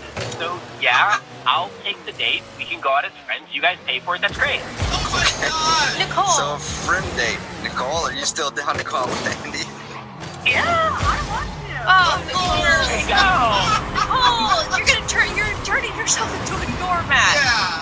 Well, no. I mean, I can see how you see it that way, but I see it differently. You hear about people starting off as friends all the time, and then it, blossoms into something more. You just don't know. No, not happening. We're going out as friends. Sorry. Well, I'm sure you're a great friend too. I mean, Oh my God! Yeah, sounds like it. Well, Nicole, congratulations. You got a second date. And Andy, congratulations on getting a second date with your sister. He lives in a one-bedroom apartment, so this isn't a roommate. He's clearly living with a woman and must have been his girlfriend. Oh my God. Hello? Hi, can I speak to Casey, please? This is she. Who's this? Hey, Casey, how are you? My name is Jubal from Brook and Jubal in the Morning. Who are you calling from? Jubal from Brook and Jubal in the Morning. It's a radio show. oh, kids, like I'm used to looking up. I had to slump so far down, and it was weird. I didn't want to do it. Hey, Cynthia, as a short guy, that's my favorite part. I date taller women, and I love it when they have men down to kiss me. It's hilarious. But not that many people find it funny. Yeah, that's just not my thing. Oh my goodness. Well, Cynthia, I do need to let you know that Thomas is on the other line listening to this conversation. He's on the phone. Yeah. Oh, real? Sure? Oh my God, no. Wait a minute, nah. We had a good time. You know, big things come in small packages. He's right. I didn't know you were there. I am so sorry. It's so embarrassing. Come on. You didn't have to look down on me that far. It was barely bent over. Thomas, my back was hurting by the time I came back up. Come on, now don't do that. You know the back was hurting because of that whipping I put on you in bowling. We had a good time, man. You know what? You're right. We had an amazing time. It's just, yeah, you are short. I can hear you this whole time. All you saying is you had a good time, and you said I'm handsome. Thank you. I don't see why we can't go out. You can't look past my shortness. Oh goodness, I did. You're right. You're totally right. I don't think it's gonna work. It's not gonna work. And I'm not 5'2". I'm 5'4.25". And if I stretch, 5'4.5". Cynthia, you can stretch out to you and get to 5'4.5". On a good day, I can stretch and I'll be tall as I can be handsome. Cynthia, you've got to give it another chance. I mean, he sounds like a great guy. So Thomas, it doesn't bother you to like date a woman that towers over you? Like I literally tower over you. That don't bother you at all? You know, as a short man, I can do things other men can't do. Okay. You know what I'm saying? You got stuff underneath the cabinet. Boom, I can get that. You ain't got to be in to hurt your back. You know what I'm saying? Something going to the bed, I could just pretty much backflip under there if I need to. Tell me, anytime you need your shoes tied, I'm right there. I can stand up doing it. You know what I'm saying? Cynthia, you have to say yes to him. Wow. I know you laughing. You think I'm funny. I know you get that pretty smile on your face. And complimented the smile. Come on, Cynthia. Thomas, stop. Come on, you girl, you got me acting crazy. I have to call a radio station to get you to talk to me again. Stop embarrassing me on this radio station. You know, whatever it takes to make you smile, that's all I'm trying to do for the next foreseeable future. At least one more time. Thomas, you're bad. You're too much. Stop it. Trying to get a little bit more of your time, Mama. That's all. You sure know how to win someone over. So there you go, Cynthia. When you go on a second date with Thomas, we know he's short, but he sounds like an awesome dude, and it sounds like you like him. When you go out with him one more time, we'll pay for it. Maybe I'm being a bit judgmental, and Thomas, you make me laugh. So, yes, I will go out on a second date. All right, let me just refresh everybody's memory real quick before we call her. Thomas took Cynthia bowling. They had a fun time. He beat her at bowling, and they had a bet that she had to buy curly fries. If she lost, she lost. She bought the curly fries. Then they played a little Dance Dance Revolution and ended the night with a small kiss, but he hasn't heard from her since. All right, man, I'm going to dial her phone number right now. You ready? Yeah, I'm ready, man. Okay.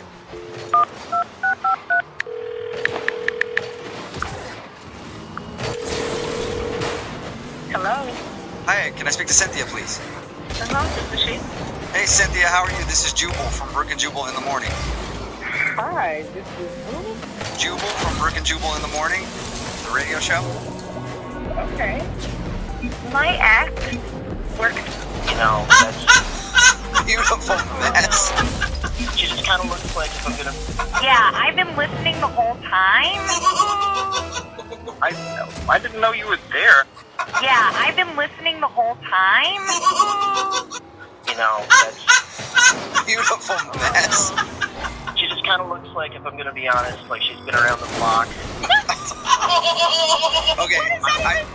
How does a woman look like that? It's against all odds, you know? It's like two sides of the track. Two opposite faces of a coin. Right.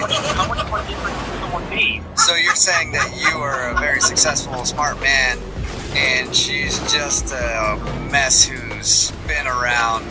She sounds like a hooker from the way you're describing her. A beautiful hooker. Like it's Pretty Woman all over again. Yeah, Hello. Hi, is this Deanna? I need a kidney transplant. Down, and Tim is on the phone with us right now, and Tim wants his beast tamed. Whoa, okay. Now it got dirty. It got dirty real quick, Jubal. Isn't that right, Tim? You need your beast tamed, don't you? I absolutely do. I love the sound of that, yeah. I bet you do, Tim. Tim met a girl named Taryn at the club. He met her because like other dudes were dancing on her, and he went up and saved her from all those guys. And they hung out for a little while, but after that, she keeps texting him saying that she's busy and she can't hang out. And it's kind of obvious that she's trying to blow him off a little bit. But Tim says that he thinks that he could see a future with her after hanging out for just one night. So he really wants to get her on the phone and find out why she won't go out with him. Tim, you ready? Yeah, I'm ready, man. Let's do it. All right. Well, we're gonna call Taryn right now and see if we can get her on the phone. Here we go. Hello? Hi, is this Taryn? Yeah, who's this? This is Jubal from Brook and Jubal in the Morning. How are you? I'm sorry, say that again? This is Jubal from Brook and Jubal in the Morning. It's a radio show. Oh, okay. Okay. You a big-time listener? I mean, I listen to the radio. Okay, we're on it, which is cool. In general. Yeah. All right, so you may not have heard us before, but at least you've heard of the radio. And we have a radio show, and one of our listeners actually asked us if we could call you. Really? Yeah, his name is Tim. Tim. Oh, Tim? Whoa, why did he call you guys? Well, that rings a Because bell. he said he really liked you, and now you're kind of blowing him off, like you're telling him you're busy all the time, and you won't meet up for a second date. Oh my gosh, are you serious? Wait, are you laughing because you're flattered and excited, or are you laughing because Tim's lame? A little of both, I guess. On everything. Huh. So you're kind of excited, but also he's kind of lame. I wouldn't say lame. He's kind of corny. He looks like he might be an okay guy, but I don't know really how to take it. I mean, I barely talked to him. I texted him like a couple times, but I mean... Yeah, we talked to him about your date. Date? What do you mean, date? How about this, the night you met then, if it wasn't a date, really? Yeah. He told us about that. He told us how he kind of saved you from some other dudes who were trying to dance with you, and then you guys ended up hanging out for a while. No way. Saved me from some other dudes? Yeah, he said, like the guys on the club that like try to hump your leg for too long. He said he rescued you from them. If he was one of the guys that was humping my leg, then he saved me from himself. But like, I was doing perfectly fine. Okay, so he didn't save you necessarily, but did you enjoy hanging out with him?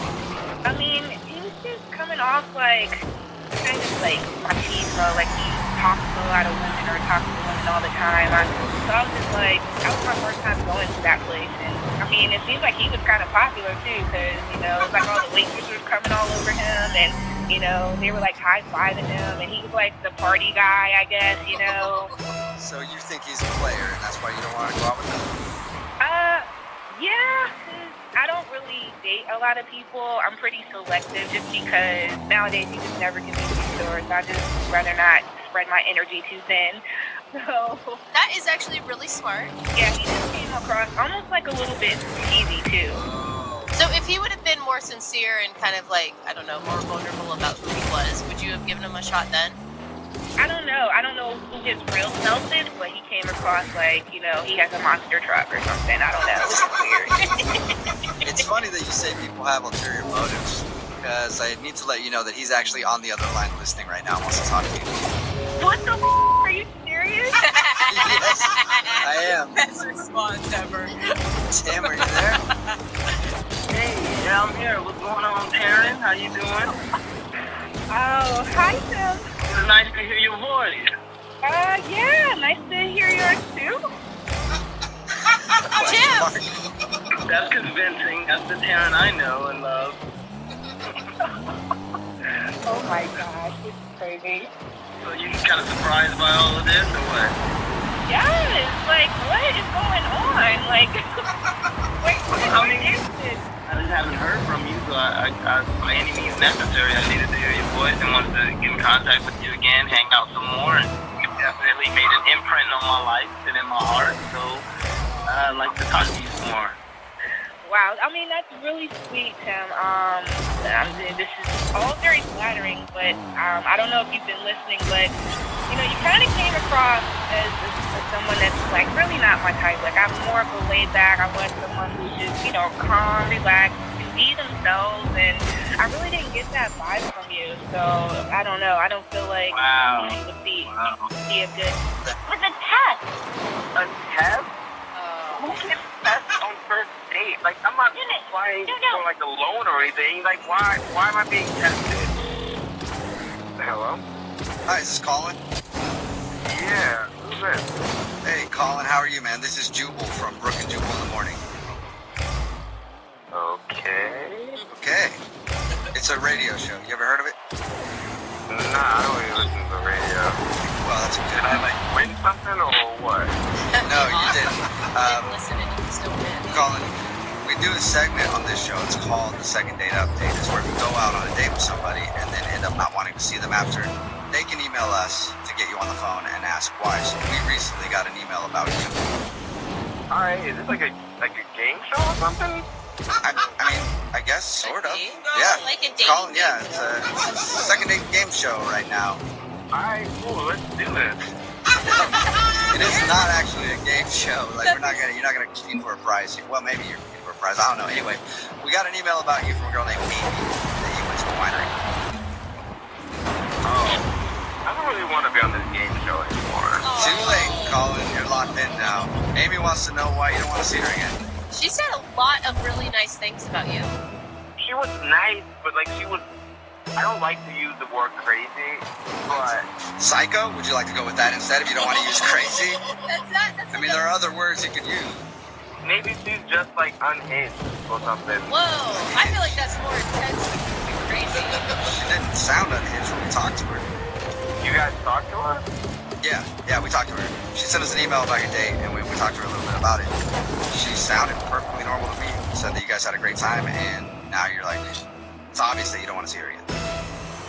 I mean, it was like, I went on a date with like two different people. So at one point of the day, someone spilled something on her, I guess. She started like freaking out about the spill.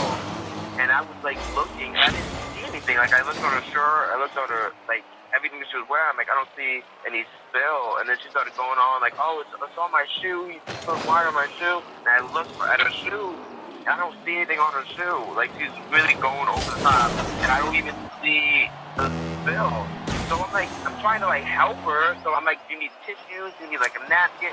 Like, what do you need me to do? Like, I tried to be really helpful, but I'm staring at her shoes. I'm like, dude, there's nothing here. So it was just an overreaction to not spilling wine on her shoe? It was way more than an overreaction. It got to the point where I had to take her away from the group and, like, calm her down because she was, like, flipping out about this imaginary thing. Was she about ready to like crack open a wine glass and cut somebody with it? I mean, I wouldn't be surprised if she did it. Like, oh my gosh, Colin, are you serious? Whoa, wait. Hold on, what's going on here? Oh, Colin, that's actually Amy. She's on the other line and wants to talk to you. Yo, like, why is she on the phone? Was she on the phone this whole time? Yeah. I forgot to tell you that, sorry. It's like part of the game show, Colin. Surprise! Alright, well, this isn't really that great. I don't know, I think it's kind of great. I think it's pretty good. Colin. That's an honest statement, sir. I don't think you realize what's going on. No, I don't. Like, is this some type of joke? Like, why? I don't understand. I emailed them because you wouldn't get back to me, and I knew I needed to talk to you. About what? Like, I don't... Look, I was gonna explain weird. all of this on our next... This is Scott. Yes, it is. Who's this? Scott, how are you, man? This is Jubal from Brick and Jubal. How young do you like your men? Hello? Hi, may I speak to Janine? Yes, this is Janine. Hey. I told him that...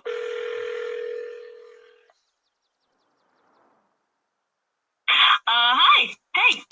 Hey. Is this Carolina? Yeah. This is the Jubal Show. It's a radio show. My name's Jubal. How are you? Hi, I'm Nina. Hi, and I'm Victoria. Hi. Sorry, I'm really trying not to be mean. That's not what I'm trying to do. It's just that I'm being honest. I feel like kind of doing her a favor, and I thought, why not? I got nothing else to do. I might as well. You know? All right. I appreciate your honesty a lot, Ray. Really? Yeah, I mean, it's hard to find people that'll just be blunt about that kind of stuff. Normally, people always are. I do have one quick question for you. All right, I'm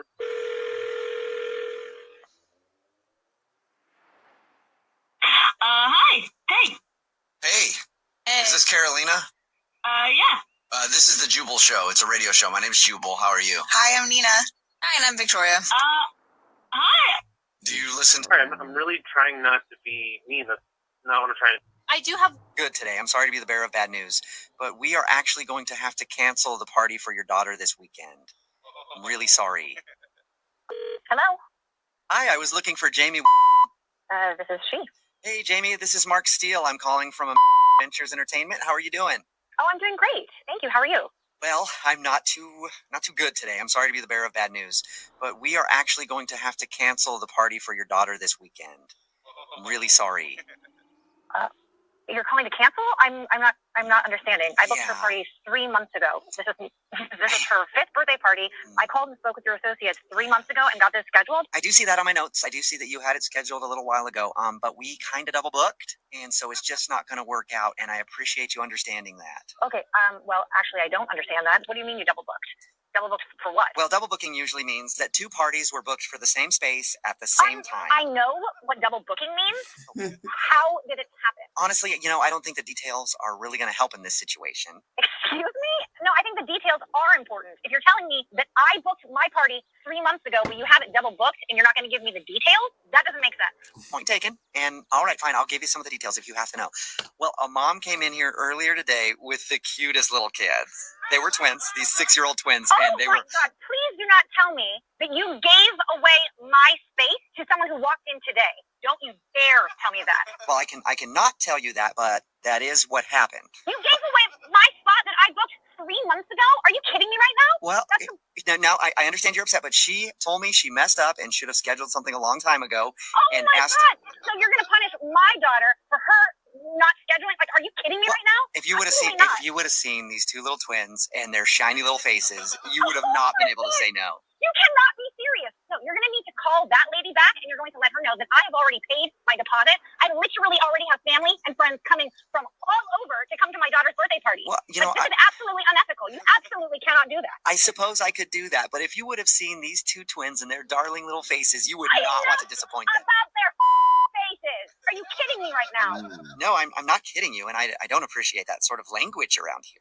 Listen, I apologize for my language, but this is absolutely ludicrous. You can't expect me to call my sister and tell her that I can't schedule her kid's party. Sister, are you kidding me right now?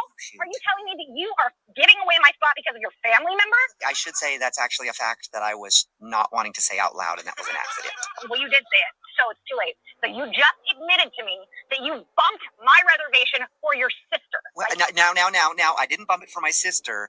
I bumped it for my niece and nephew, little Ophelia and Oxley.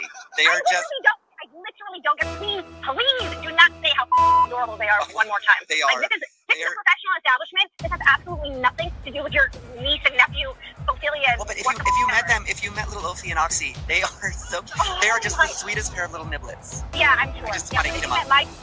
If you met my daughter and you had to see the disappointment on her face when I tell her that some idiot at this place gave our reservation to his niece and nephew because... Exactly, so you can see what sort of quandary I'm in. I can't actually see the quandary. I cannot believe this is a professional business. Like, you don't get to just let your family member come in and take someone else's reservation. Well, I just think, the pain that you'll having to let your daughter down is the same as I would feel having to talk to Phoenix. I already booked the reservation. Ma'am, I'm going to tell you, just like I tell my little niece and nephew when they're getting upset, let's count to 10. Oh my God, you condescending.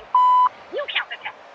Actually, why don't you count to 10 and then call your sister and see the reservation? Oh my God. 4. Oh my God. 5. Yeah. Stop counting. Well, you asked me to count, so I was doing it. Okay, you know what? I am losing it. Well, you're probably losing it because this is a prank phone call. That's probably why. Calm down, let cooler heads prevail a little bit. I'm sorry, what? Well, I said that this is a prank phone call because this is actually Jubal from Brooke and Jubal in the Morning doing a phone tap on you. Your sister Sarah set you up. No, Yeah, she did. She said that you've been planning this party for months and wanted to pull a prank on you about it. You know what I like to do when little Oxley and Ophelia lose their minds? We count to 10. You want to do that with me? No, I don't want to count to 10. My God. I hate to do this to you because you might feel like a deer in headlights again, but Katie is actually on the other line listening to this conversation and wants to talk to you. Sorry, what? Yeah. Hello? Hi, I was looking for Dennis. Yeah? Who's this? Dennis, how are you? This is Jubal from Brooke and Jubal in the Morning. Okay. You ever heard of the show before? The show? Yeah, the show. You ever heard of it? Sounds like he's real familiar. What's the show? The show is called Brooke and Jubal in the Morning. It's a radio show. And one of our listeners actually emailed us about you. What? Yeah, that's why I'm calling today. They asked if we could get you on the phone and ask you a few questions. What are you talking about? We do a segment on our show. It's called the Second Date Update. So you recently went out on a date with somebody, and now you're not calling them back, so they asked us if we could talk to you and find out the reason. Have you been out on a lot of dates in the past couple weeks? I mean, I've been on a couple. Have you been on any dates with a girl named Katie? Oh my God. All right. Yeah, you definitely remember Katie. Yeah. Well, Katie is the one who wanted us to get you on the phone to find out why you're not calling her. Look, I'm not interested in seeing her again. Yeah, she kind of figured that because you haven't been responding to any of her phone calls, but do you mind telling us why? You gotta understand how confusing it'd be for a guy to come back to your place and then split with no reason at all. Wait, how do you know that? Oh, that's because we talked to Katie about your date. She said that you guys met on Tinder and then went to a bar, back to her place to watch a movie, hung out with her and her dog, and then in the middle of it, this is how she described you leaving, okay? You can tell me if this is true or not. She said you jumped up and left as if you had to poop real bad. That's an understatement. Whoa! So you really did have had to go to to the bathroom? I didn't have to go to the bathroom, but I needed to get out of there. Why'd you need to leave so bad? Honestly, I don't even really know how to describe it. It was probably the weirdest date of my life. That is a bold statement, sir. It is a bold statement. What was so weird about it? Everything was normal in the beginning. We went on the date. She was cute. She was attractive. But I guess looks hide the crazy. She invited me back to her place, and I was like, all right, some things are gonna happen. It's gonna be a good night. Yeah. She actually told us she was thinking the same thing. That's why she was surprised you left. Well, I was thinking that until a couple more events unfolded. We got to her place. We were watching a movie. It was nice. We were having a bunch of drinks. And then I was just sitting there. This tiny rodent dog that she has ran in and crawled on her and started being super jumpy and crazy. I'm like, cool, everyone has dogs, everyone has pets. And then She told us about that. She said that you guys hung out and her dog knows how to say, I love her, Yeah, that's what she did. She started saying, do you want to hear my dog talk? And I was like, okay, because I'm not going to say no because I'm on a date and we're at her place. Yeah, so you're pretty much saying yes to almost anything at this point. Yeah, and then she's saying, my dog can say I love you. And I was like, okay, prove it. And then she was like, say I love you. And then the dog was making weird sounds that I guess sounded like words. Cool, everyone has tricks with their dog. That's not crazy weird. And then the dog jumps down, and so the dog starts pumping my leg. That also happens. Yeah. That's what happens. I don't forgive it, but she kept being like, no. But that's all she was saying was no. The dog wasn't stopping. No. So you were getting humped by the wrong thing. Getting humped by the wrong thing. So, why is that so uncomfortable though? A little teacup-sized dog is humping. Brooke and Jubal's second date update. I always start off these second date updates by giving you a little information about the email that the person sent who wants to call somebody. Well, today I'm going to start it by giving you some information about the things they didn't say in their email. Katie, who was on the phone to do a second date update right now, didn't say anything about having a relationship with another woman before. Should she have? Did she have? I don't know. She left it out of her email. Just making stuff up of things that could be a possibility. Katie, I noticed that your email didn't mention anything about that at all. What? Yeah, exactly, Yeah. Katie. Any reason why you left that out? What are you talking about? I don't know. Just wondering why you left that out of your email. I'm sorry. Stop fantasizing, freak. Well, just wondering. Okay, we'll get on to the second date update. I like Katie already. I'll I'm say going to give you that important information. Katie, you emailed us about a guy named Dennis. So why don't you tell us what your email did say then, since everybody now knows what it didn't say. Whatever. So your email was about a guy named Dennis. Where'd you meet Dennis? Well, we met through a dating app. You know, I really, really liked Dennis. Okay, and why'd you like Dennis so much? He was super polite. Like, you know, he did all the gentleman things. Date update. I'm gonna go out for a poem. Oh, of course. Really? A haiku? Shakespeare. Yeah, why not? Let's hear the poem. Yeah. Oh, you guys want to hear the poem? Oh, Yeah, absolutely. Well, all right. It's pretty simple, but I think it's nice. All right. All right, here we go. L is for the laughter we will always share. O is for the options to show you I care. V is for the visions of hope stirring in my head. And E is for everything we'll do together before we're both dead. I am sold. When did you deliver restraining order? One of the two? Yeah, that's what happened with Matthew. Matthew pretty much has emailed us nonstop, begging us to do a second date update. Matthew, begging isn't a very, attractive thing. What's going on? Fair enough, but this is really important to me. I've met an absolutely stunning and wonderful, wonderful woman. What did you like about her so much? Everything. Ever since we met, it's 2013, so say what you will, but we met online. Yeah. And every single message just got better and better with, like, having common interests and our plans for the future and where our careers are headed and with children and everything. I just could feel my heart growing, with each interaction, and I just was kind of falling in love with this chick. What's her name, by the way? Her name's Elizabeth. Okay. Elizabeth. So obviously I had to meet her, and we set up a date. Where'd you guys go on your date? I invited her over to my place, and I set up a really, really romantic rooftop dinner. I had the tux. What? I hired a chef. There was music playing, the whole nines. And when she walked up and saw everything set up, she kind of took a nice deep breath. She seemed shocked by it, and it was wonderful. She's like, am I on The Bachelor? What was she? Was she wearing a full gown? No. She was dressed very nicely, but I was certainly to the nines. Okay. Oh, man. Dressed as date. Did you warn her that you were going to wear a tux? No, it was all a surprise.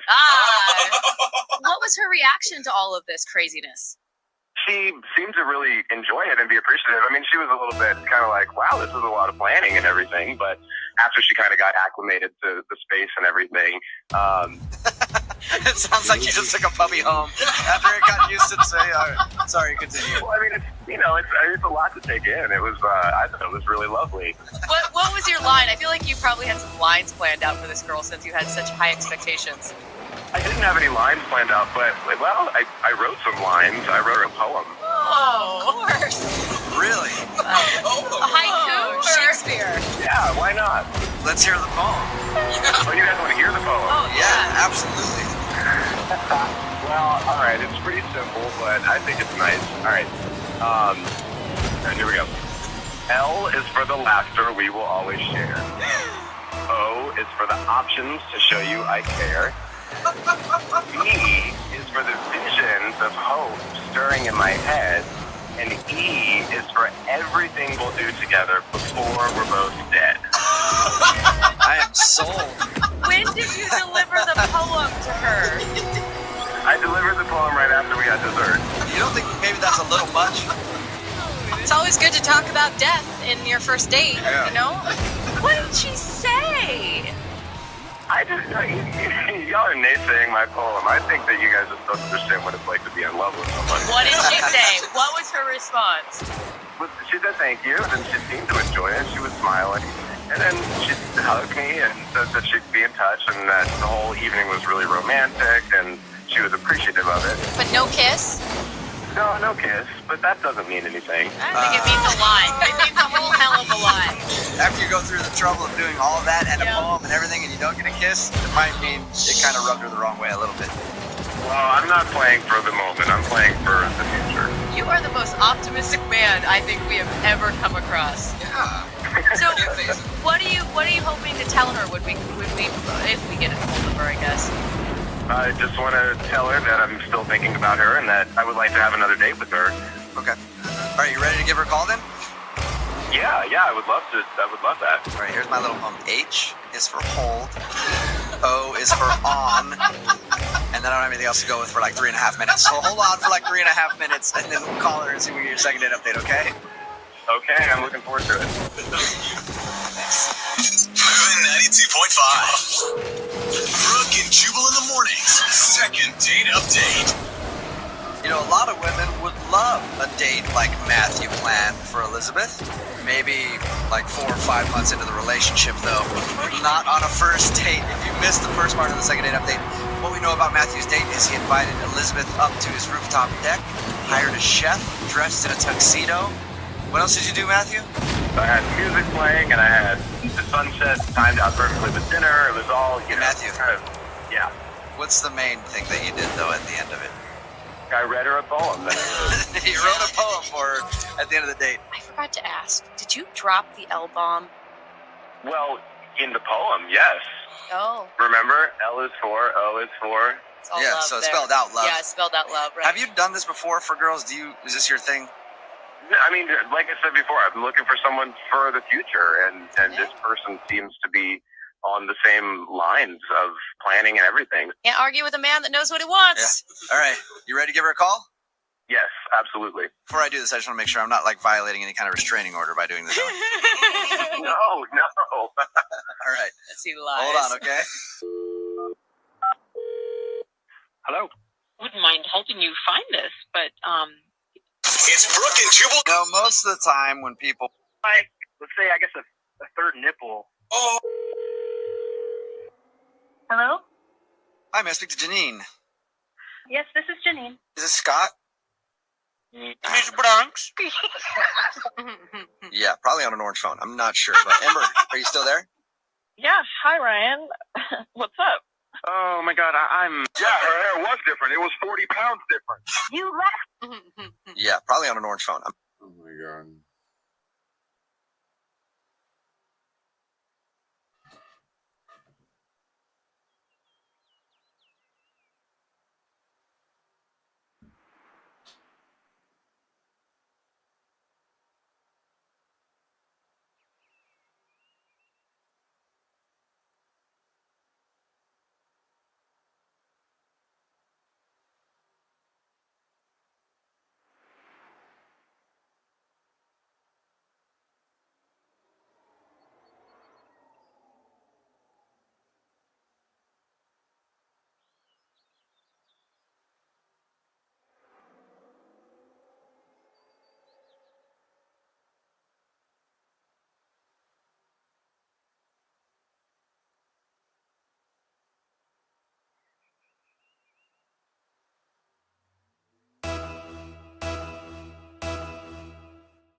one. You just ain't the one. Getting annoying. You're just not the one. Not the one. You're not the one. God damn, man.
I'm not sure, but Ember, are you still there?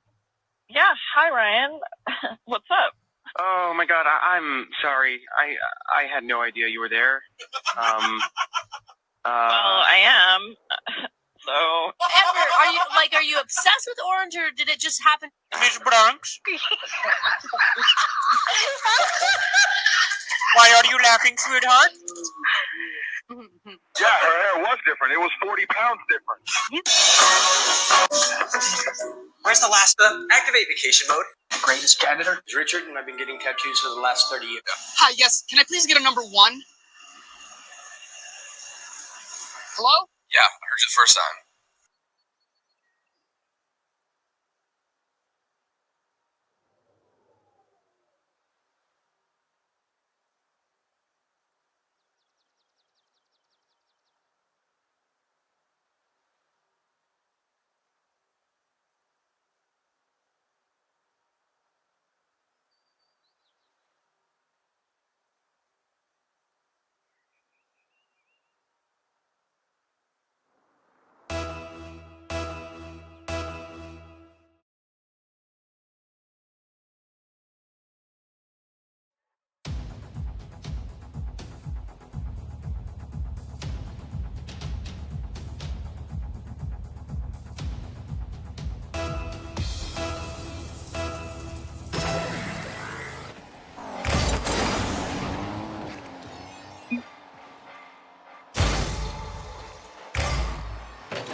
We'll be right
back.